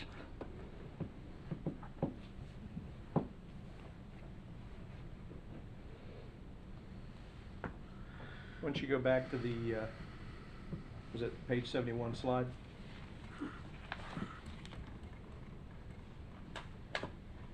And let me just preface my comments to council by saying all these things on page 70 and 71, 70 and 71. We worry a lot about the things that affect the general fund because that affects our tax rate. But all these things are paid for with tax dollars, no matter the source. So whether it's sales tax or whether it's utility fees or whatever Yeah. the case is, So sometimes we get rankled more easily, and I admit it, I do too, by the things that affect our ad valorem tax rate. And we should, but let's keep in mind that just because we're not paying for it with ad valorem dollars, doesn't mean that those dollars aren't important also. We're stewards of all those dollars. End of speech. Questions about any of these 20 projects? We're gonna come back again on August 6th. That's our approval day. So we have about, what is 5 that? weeks, About 6 weeks, 6-7 weeks before we come back again. There is plenty of time to go through these things with the detail. We've got plenty of time to beat up Jake for answers. And please, don't hesitate to ask between now and August instead of asking. That's the other thing At that the I was August. gonna get to is please don't wait till August 5th if you can help it. Because this is, a lot of these things flow into other things that we will or will not do. So there may be things on here that you want to do, but we're not ready to do yet, and staff will come back and tell us that. The example being maybe the training complex. Those things happen. Right. Mayor, another thing that we've discussed, not discussed, but you've had discussion about, you don't have to make the decision tonight, you can't make the decision tonight, but in the past, we have, and in the past, we have not allocated fund balance to CIP, and for that matter, general fund non-reoccurring costs. I Over put the last that. couple of years, we really haven't had the option because of hurricanes. Right, so we are starting to see returns from hurricane money. Most of Matthew is in our coffers, and most of Irma is at least in, from an admin perspective, checks in the mail kind of stuff. And there's other things out there that you're aware that are on my wish list for that money too. So it depends on what your priorities are. Riverwalk has a $1.2 million ask out there. And then some of these things. We've allocated as much as, Alan, 1.5 million since I've been here? Or is that 1.5 million total? Million. Fund balance to CIP. Well, yeah, so we can get you a percentage of where you are. If you recall the 5-year forecast that Alan gave you last year, didn't paint a pretty picture. That picture's no better, although the Fed and others have said that recession that's coming is more of a dip instead of a drop. But nonetheless, it's out there. So some serious things to consider. Last year, we did not fund the CIP at all with, right? We didn't hit it at all with fund balance. We really didn't have that opportunity No. because of the hurricanes. Right. Honestly, this is something that we have done in the past. Matter of fact, it is very common practice to be able to use that excess fund balance to go right back into CIP projects. It's something we've done with great frequency over the years. So you have an excess funds. Those are funds that are sitting there. Most of these end up being one-time expenses. So you decrease the volatility to the tax rate to a certain degree when you do that. Right, Fund things that way. because they're one-time expenses. You know, if we'll always have one-time expenses, but you can always, like we did last year, just say no. You know, we played it safe last year. We haven't done the numbers yet, but if you recall, your fund balance policy is very conservative to begin with, which is great for us. You see, We're in Florida on the East Coast. We need to be. well, and what did South Daytona just do? They They had more laid money. people, and now they're laying people off so they can get to where we are. So we're in a great spot. You know, I say I don't like comparing cities, but I'd like to go back to that firewall IT program that we had a very brief conversation about as well. I don't know if you read the news about. I was gonna ask you about ransomware defense. I Yeah, had so, that in my notes. so it's Thank in you. there, it's in there, a certain part of it. Again, you know, we, we, we buy these programs, and these programs try to keep up with the hackers, but who gets there first? I can't guarantee anything, but, we have had luck by not being the people that got nailed when our sister cities got nailed a couple, about a year and a half ago. We brought one of our systems offline to make sure it was okay, but it was not touched. It was managed correctly, and we brought it back up and didn't have a further problem with it. We have sister cities writing checks for ransomware or to pay ransom, and they still haven't got all their stuff back yet. So it's very important that from a safety perspective and a protection of our resources, that stuff like this gets funded as well. So, Well, we've got a lot to do before August 6th, no doubt yes, sir. about it. And staff standing by for questions from council.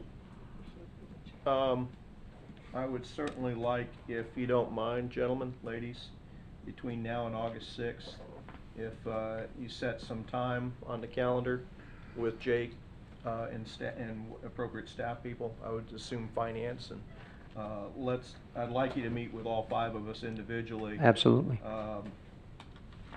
So that, because I know all of us have a different comfort zone depending on how long we've been here or our areas of expertise, and that way we're not coming into August 6th asking the questions when we need to be making the decisions on that day. So let's be proactive and Yes, sir. set And those meetings up.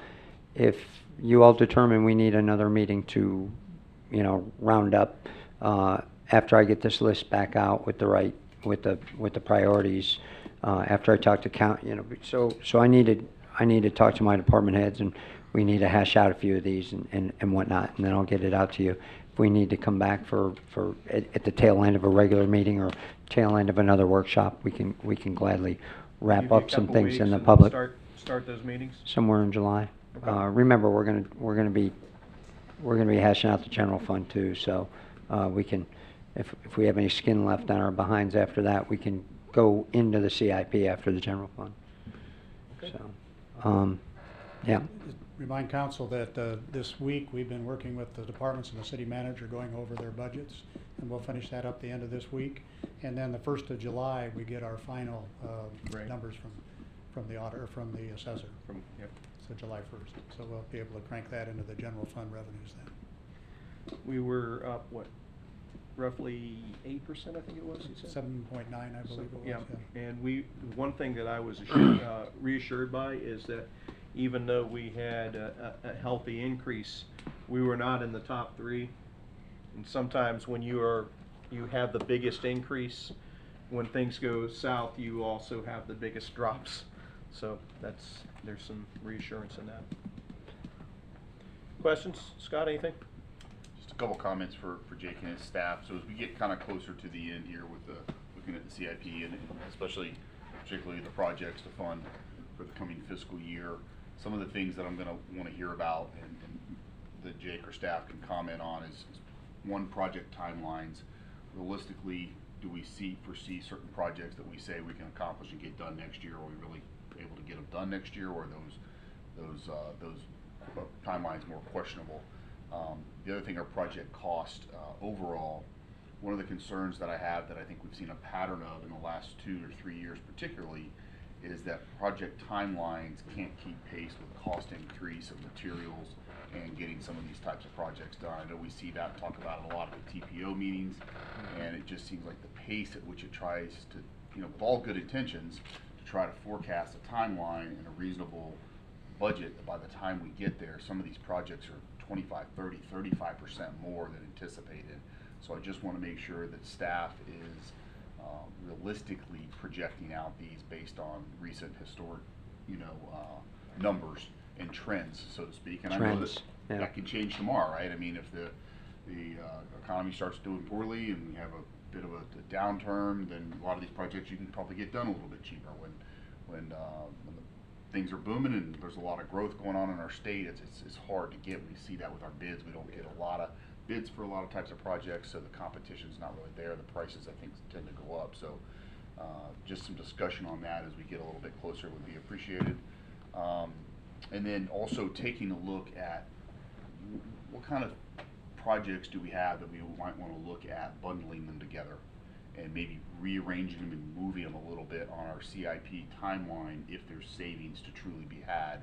I'm hearing sometimes, there might be 5 or 10% or 15% that you can save by bundling some things because of the cost for companies to move. and Mobilization. stage mobilization of Yeah. thank you, stage equipment, things like that. Well, that's a lot of money. 5 or 10% savings on a $2 million project or $3 million bundled project's a lot of money that's going to be saved for the taxpayer. So we need to be looking at that. And then lastly, piggybacking with our sister cities and agencies that are in the region. Some of these projects, do they have similar projects that are on their CIP? I know that's probably going to be pretty complex to try to Not reach really. out. Okay, great. So I know you have coffee from time to time with them, so. Yeah, so a couple items to give you a little bit of comfort. I have demanded that my public utilities and public works director sit in the same office. So the collaboration between those two is phenomenal. It's one of those left-hand, right-hand deals? I have also mandated that those two sit in the same building as the Parks and Rec director. So the two of them, or three of them, depending on whose hat Lynn's wearing, have done a lot of collaborating. And thank you, ladies, by the way. It's the three of you for bundling He's those already projects. assigning Lynn a personality disorder. So equally as important is I know at least in one case, Lynn's working with Ponce Inlet to share the responsibilities for some city projects down in that area. So we're going to do a little bit of work, and Ponce Inlet's going to do a lot of bucket carrying, and they're going to get a project that's not going to cost us a heck of a lot of money and enhance our system down there. So and Les Gillis in South Daytona has also talked to me about working that, and Lynn knows Les from his public utilities, public works days. So I think there'll be ways to do that. Less so with some of our, I'll call it a far-reaching neighbor. New Smyrna is, there's a bunch of that unincorporated area where we need them the most down in the River District, but we're working with them a little bit on the Pioneer Trail area down by where I live as well. So we're making inroads with working together to make things work, and we'll continue to do so. That's all I got. Drew, any final thoughts? Don't have much. Concerns? Tonight we took in a lot of numbers and a lot of information, and, you look at it in the big picture over 5 years, and some of the numbers, 6 years are staggering. And prioritizing and doing those things and making them happen is a very involved process. I get it. But looking at it, with the 317 fund, like 21 or 22 items, I think, over 2 pages, and I Right. submitted a list of my top 10 to them. I don't know if we all did that, but the rest of them I thought were prioritized pretty good, but I placed them where I felt they should be, and so he has that information, and then made some highlights in here, and so just need to do some more research before August 6th, and we have plenty of time to do that before we start making the decisions, based on what was presented tonight. Getting into the detail pages. Yeah, Break yeah. down the funding sources and the like. Chase? Yeah, great presentation tonight. Greatly Absolutely. appreciated, great information. Jake, I'll be looking forward to having a meeting with you about all this stuff as well. you know, I've expressed my, where I'm at in this budget season, really focusing heavier on our wages and upcoming contracts.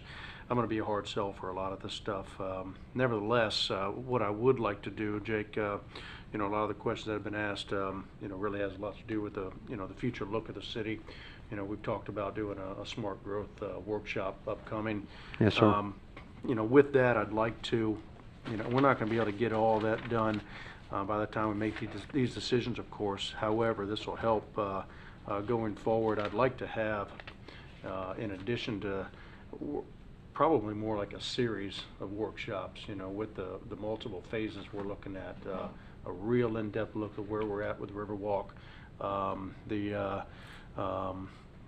possible rebranding, refreshing of City Center, including Phase 3 of the west side,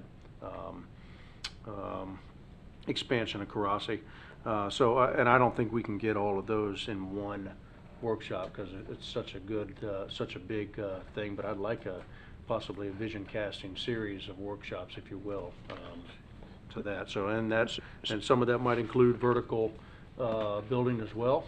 Looking into, I'm not saying that's where I'm at, but all options on the table. I'd like to, you know, I've talked about that before, but that's, you know, what are your thoughts on doing those? I think, so I've cast what I believe is a three-phase vision of what the city could do and how to do it and keep the cost down as we march through the three-phase plan.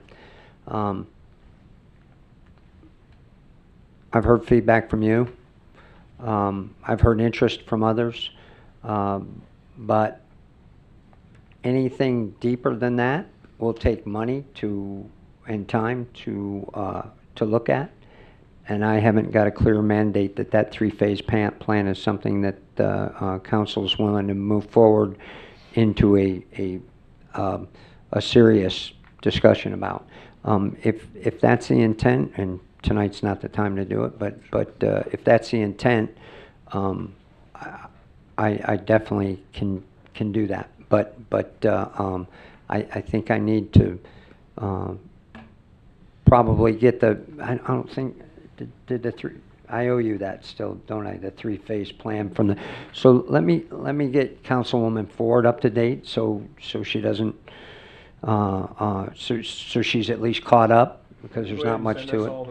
I will. I'll take a look. I think it was a couple paragraphs I sent you that one week, and I'll send it to you.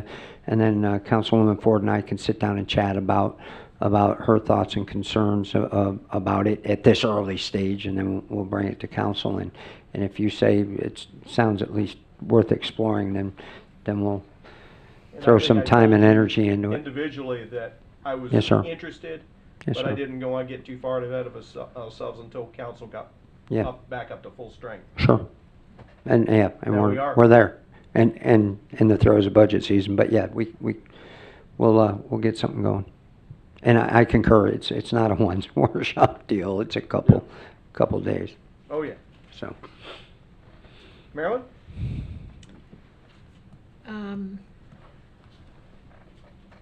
I can't say I'm surprised by anything on the list or dismayed. I like to see the departments looking at their current needs and looking ahead. My only concern, I think I would echo to some extent Councilman Stiltner, and where I'm coming from is also a fiscal issue, perhaps a little more stringent than he would. I would ask all the department heads to really look at what their core missions are and ask the question for this year, what do they really need to do? Or some of the things that they've labeled as important or imperative, really take a hard look and say, is that something maybe we could defer for another year? Because I'll be frank, I believe the residents and taxpayers gave us a clear message. They want no more taxes.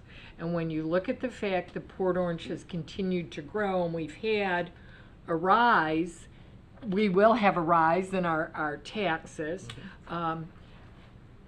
Well, I think that's wonderful. I think we need to be exceptionally prudent, and I think we need to recognize the message we've been given that people want to see us do things with fiscal restraint. And so I love the idea of the capital improvement plan, the 5-year plan, what may be 5, maybe 6 or 7. So I think Or 10. Councilman Stiltner was right on target when he said, let's be truly realistic about how long it's going to take to get some of these things done. And are you going to accomplish it in fiscal year 20, or is it going to go a little bit, beyond that? And if so, what does that do to all the other things that you've suggested? But overall, I think the city has done a nice job of looking at what their needs are. And I know not every municipality does this, so I'm delighted that you're all looking ahead, and you've also got a lot of successes this past year. So I think that's terrific. Okay, So, may I? go ahead. Or is it your turn? No, I'll put a, I'll put a bow on it? I'll put, I'll put a bow. So, for Councilwoman Ford, I concur. I think in our private conversations, you know where I sit fiscally as well. Fortunately or unfortunately, I think you've been in this seat before. We work for a governing body of 5. So things look pretty good during the year, and we put them on the list. I want to see. Well, it's all in the list right there. Everybody gave me most people gave me their top 10, or their top 10 months in a row. So those things are indicated. Now, in the final crunch, what gets approved or disapproved, and what's imperative and what's important is we've given our best deal, and I will reprioritize them with after we talk. But you'll get our best opinion of what we think is stinking important and what we think is kind of important, and how it ties to safety or loss of money, and which is kind of my level of importance. But year in and year out, something that's desired gets funded, and something that might be imperative to us does not. And the good thing is staff understands that it's not just about safety and saving money. It's about giving the citizens what they want, and sometimes what the citizens want is fine, and we march off smartly. So I look forward to getting together with you, especially this year, and the rest of council, and trying to hash this out and come up with a good plan and execute it. And execute we will. Execute or be executed. Or that, right? No pressure. That is the other side. No pressure. I think we all have our mandates. We've all of us here have some homework to do. Certainly, Jake, I look forward to meeting with you individually, because I also know that given time, that as we're working on this, some of that other stuff, the general fund stuff, will probably leak into those conversations as well with all of us, which also helps tie things together. It's interesting. We've got to look at things globally, and then we got to get into the breakdowns, and you can't lose sight of one while you're working on the other. Mayor, I have a couple more requests for a little bit of stick and rudder here. The general fund, we're going to start diving into that, and Scott and I have had some conversations based on the last financial report that he gave, that everybody kind of mentioned they liked the format. Number one. Number two, we're going into Workday, which is our ERP, and a lot of our departmental funds, although in a budget book they'll be line item, we got rid of a lot of accounts, if you will. And things are a lot more generalized. There's a lot more responsibility on the department head to manage their budget and well, not a lot more, but it's going to take a little more time to do for them. What won't happen is Scott and I won't be getting 50 million budget transfers to take $5 from overtime. No, not overtime's a bad one. $5 from supplies to buy toilet paper, and $10 from toilet paper to pay for gas and things of that nature. The number of tiny buckets we Right. had, yeah, you need some of those buckets, but we had way too many tiny buckets. And some of those buckets, what you're talking about, get ignored and accumulated, Well, so and they needed to be dumped back. And so what I'd like to do with the general fund, if you are all amenable to it, and I don't know if this is going to work, but I'd like to give it a try. I'd like to do videos with line item. So go through the book a la David Harden.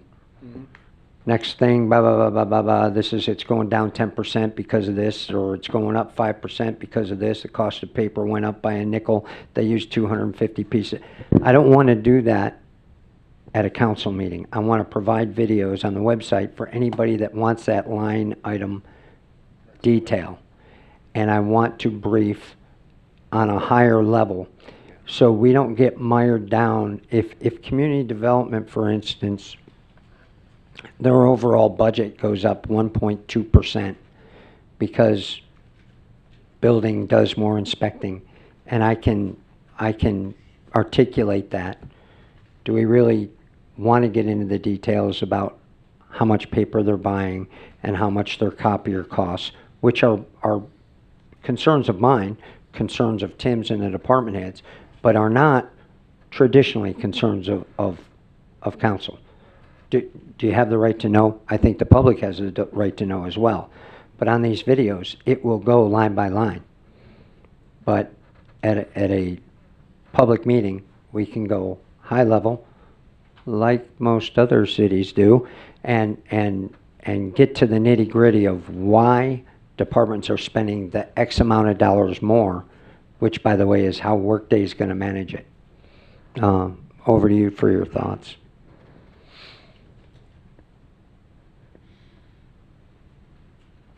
Still be transparent, just won't be live.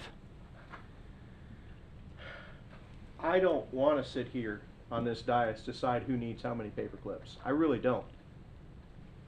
But I'm going to hold you accountable to make sure that you do. I mean, that's what you pay me for. That's kind of my thoughts on it. You can ask anybody over here how many paper clips I count. We do a good job, and so I'm asking to experiment a little bit. If it goes south, you know darn well we can pick up the book and go through it. But we're undoubtedly going to need more detail on the things we're less familiar with. I do that every year when it comes to public utilities. I have no area expertise on public utilities. I spend a lot of time in the book, in this book, probably on that more than any other, because it's the things that I know the least about, but it's the things we spend the most money on. But that doesn't necessarily mean I have a long, large conversation with you up here or with everybody else about those things, because we do our homework Right. outside of here. So the downside of that, which is why I think the videos need to be done, is we wouldn't have to do the videos, right? We could all have our one-on-ones and go through those lines that concern you and discuss them. But that leaves the public out of it. So I think if I do line by line on the video, and if you recall, there's some folks that look at the budget every year and go, "You're hiding stuff in there." Well, I want to explain that because there's not enough in Navaline as it's currently written, and even less so in Workday. There's not enough room to write 8 paragraphs over all the increases. But our department heads know what they are, and I can articulate them, or they can articulate them in a video, and people that are concerned about one issue can watch it. No, by the way, You can keep on going back. Sort of an experiment in greater transparency? I'm trying. There's nothing wrong with being able to go back. And oh, by the way, they'll be done by department, so you don't have to listen to a 3-hour city council brief and do time marks for each one. You can go right to the video.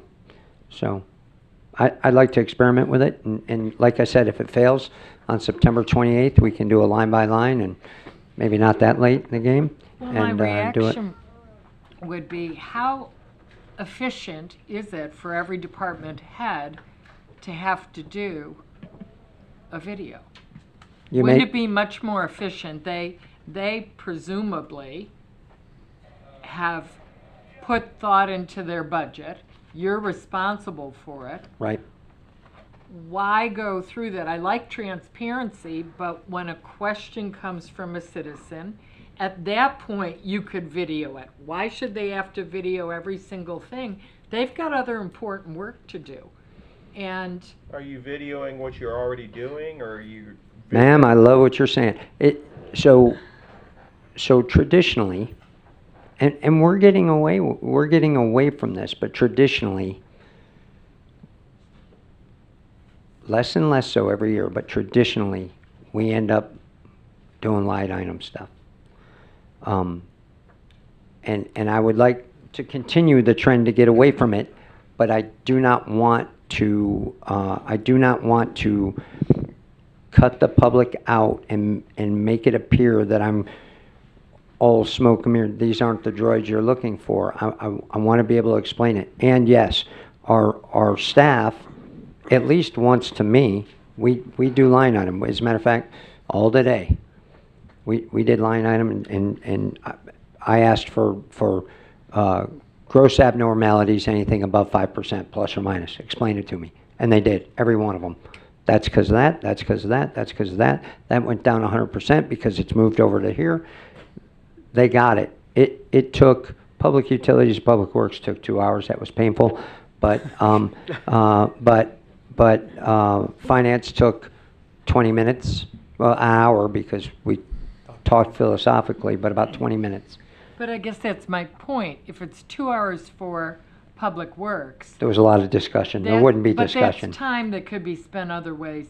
What I'm suggesting is we be transparent. We offer it so that if there's a particular question, maybe they could come in through, a funnel, maybe public information or whatever. Right. And then at that point, for example, Public Works has 3 questions. That's what you Sure. answer. That's what you put out there. I would love You're that. not using all of your 2 hours of time doing every jot and tittle that the public may not be interested in. I love this lady. I Let me just. I concur. So what I recall typically happens is we get close to the end stages of passing a budget, and we as a council typically are at a point where we've got to decide what are we willing to live without. If there's increases somewhere, then unless there's decreases somewhere, then that means there's going to be a tax increase, right? So Right. typically what we find is we march smartly through this process until we get to the end.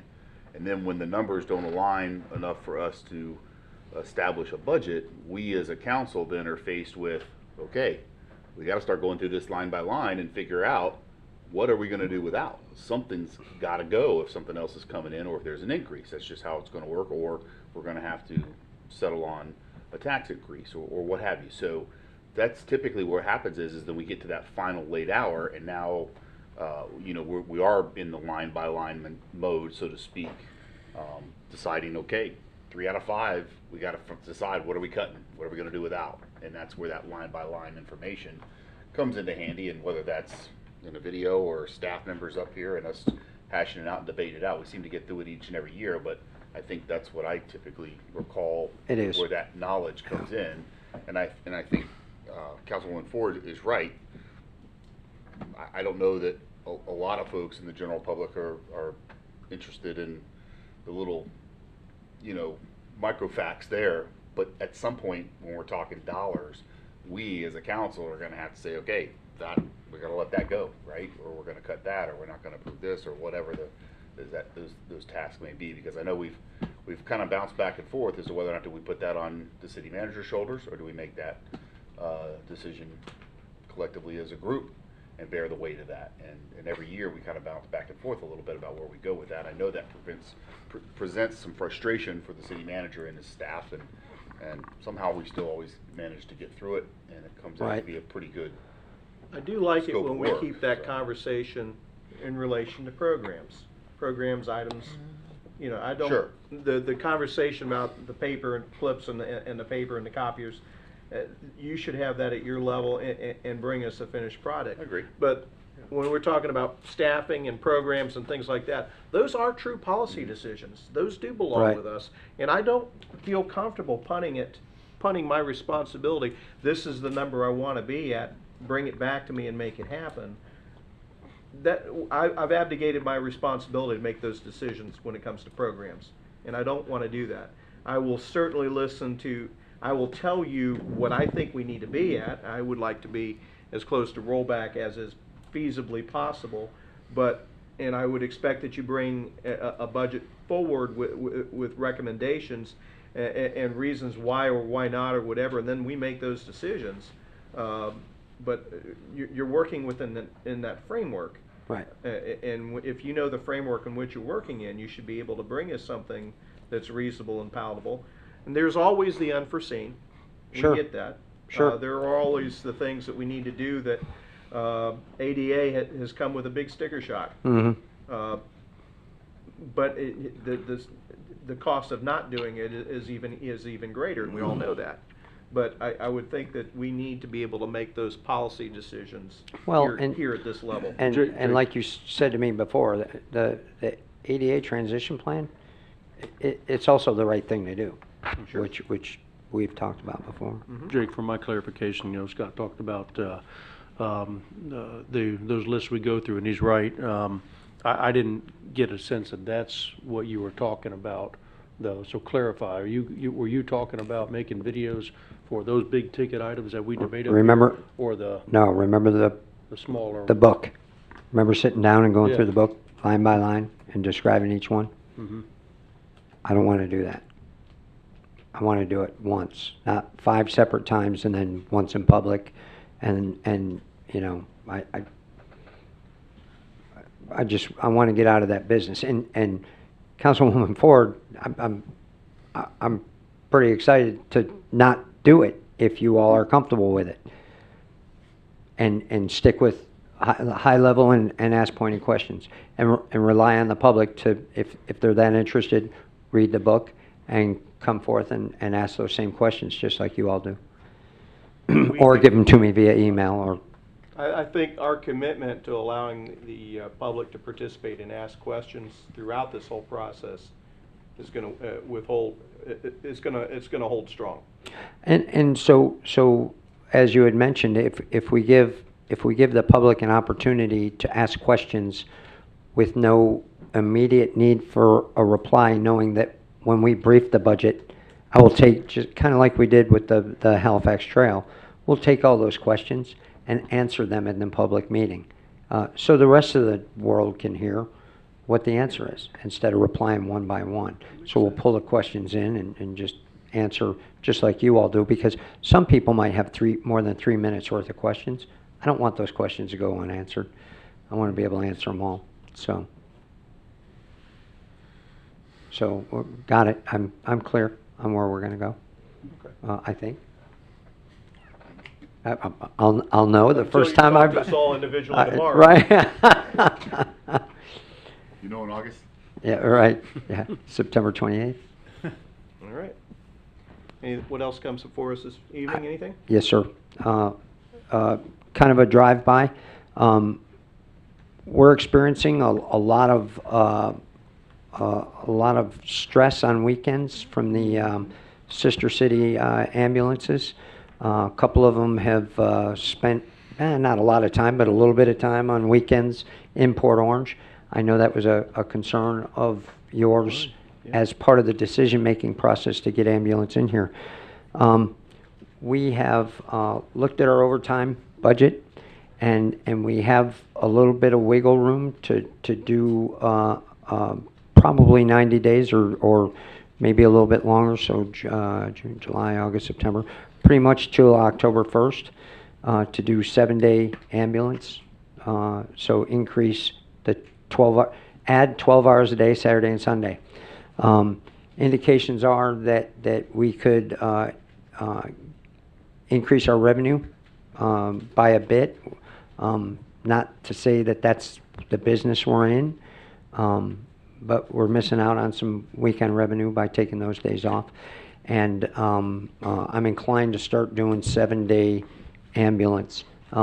It's by all accounts, it's within my budgetary approval that you've already given to do it. But I do know ambulance is a important subject for you, and I'd like to let you know that I'm inclined to start doing it.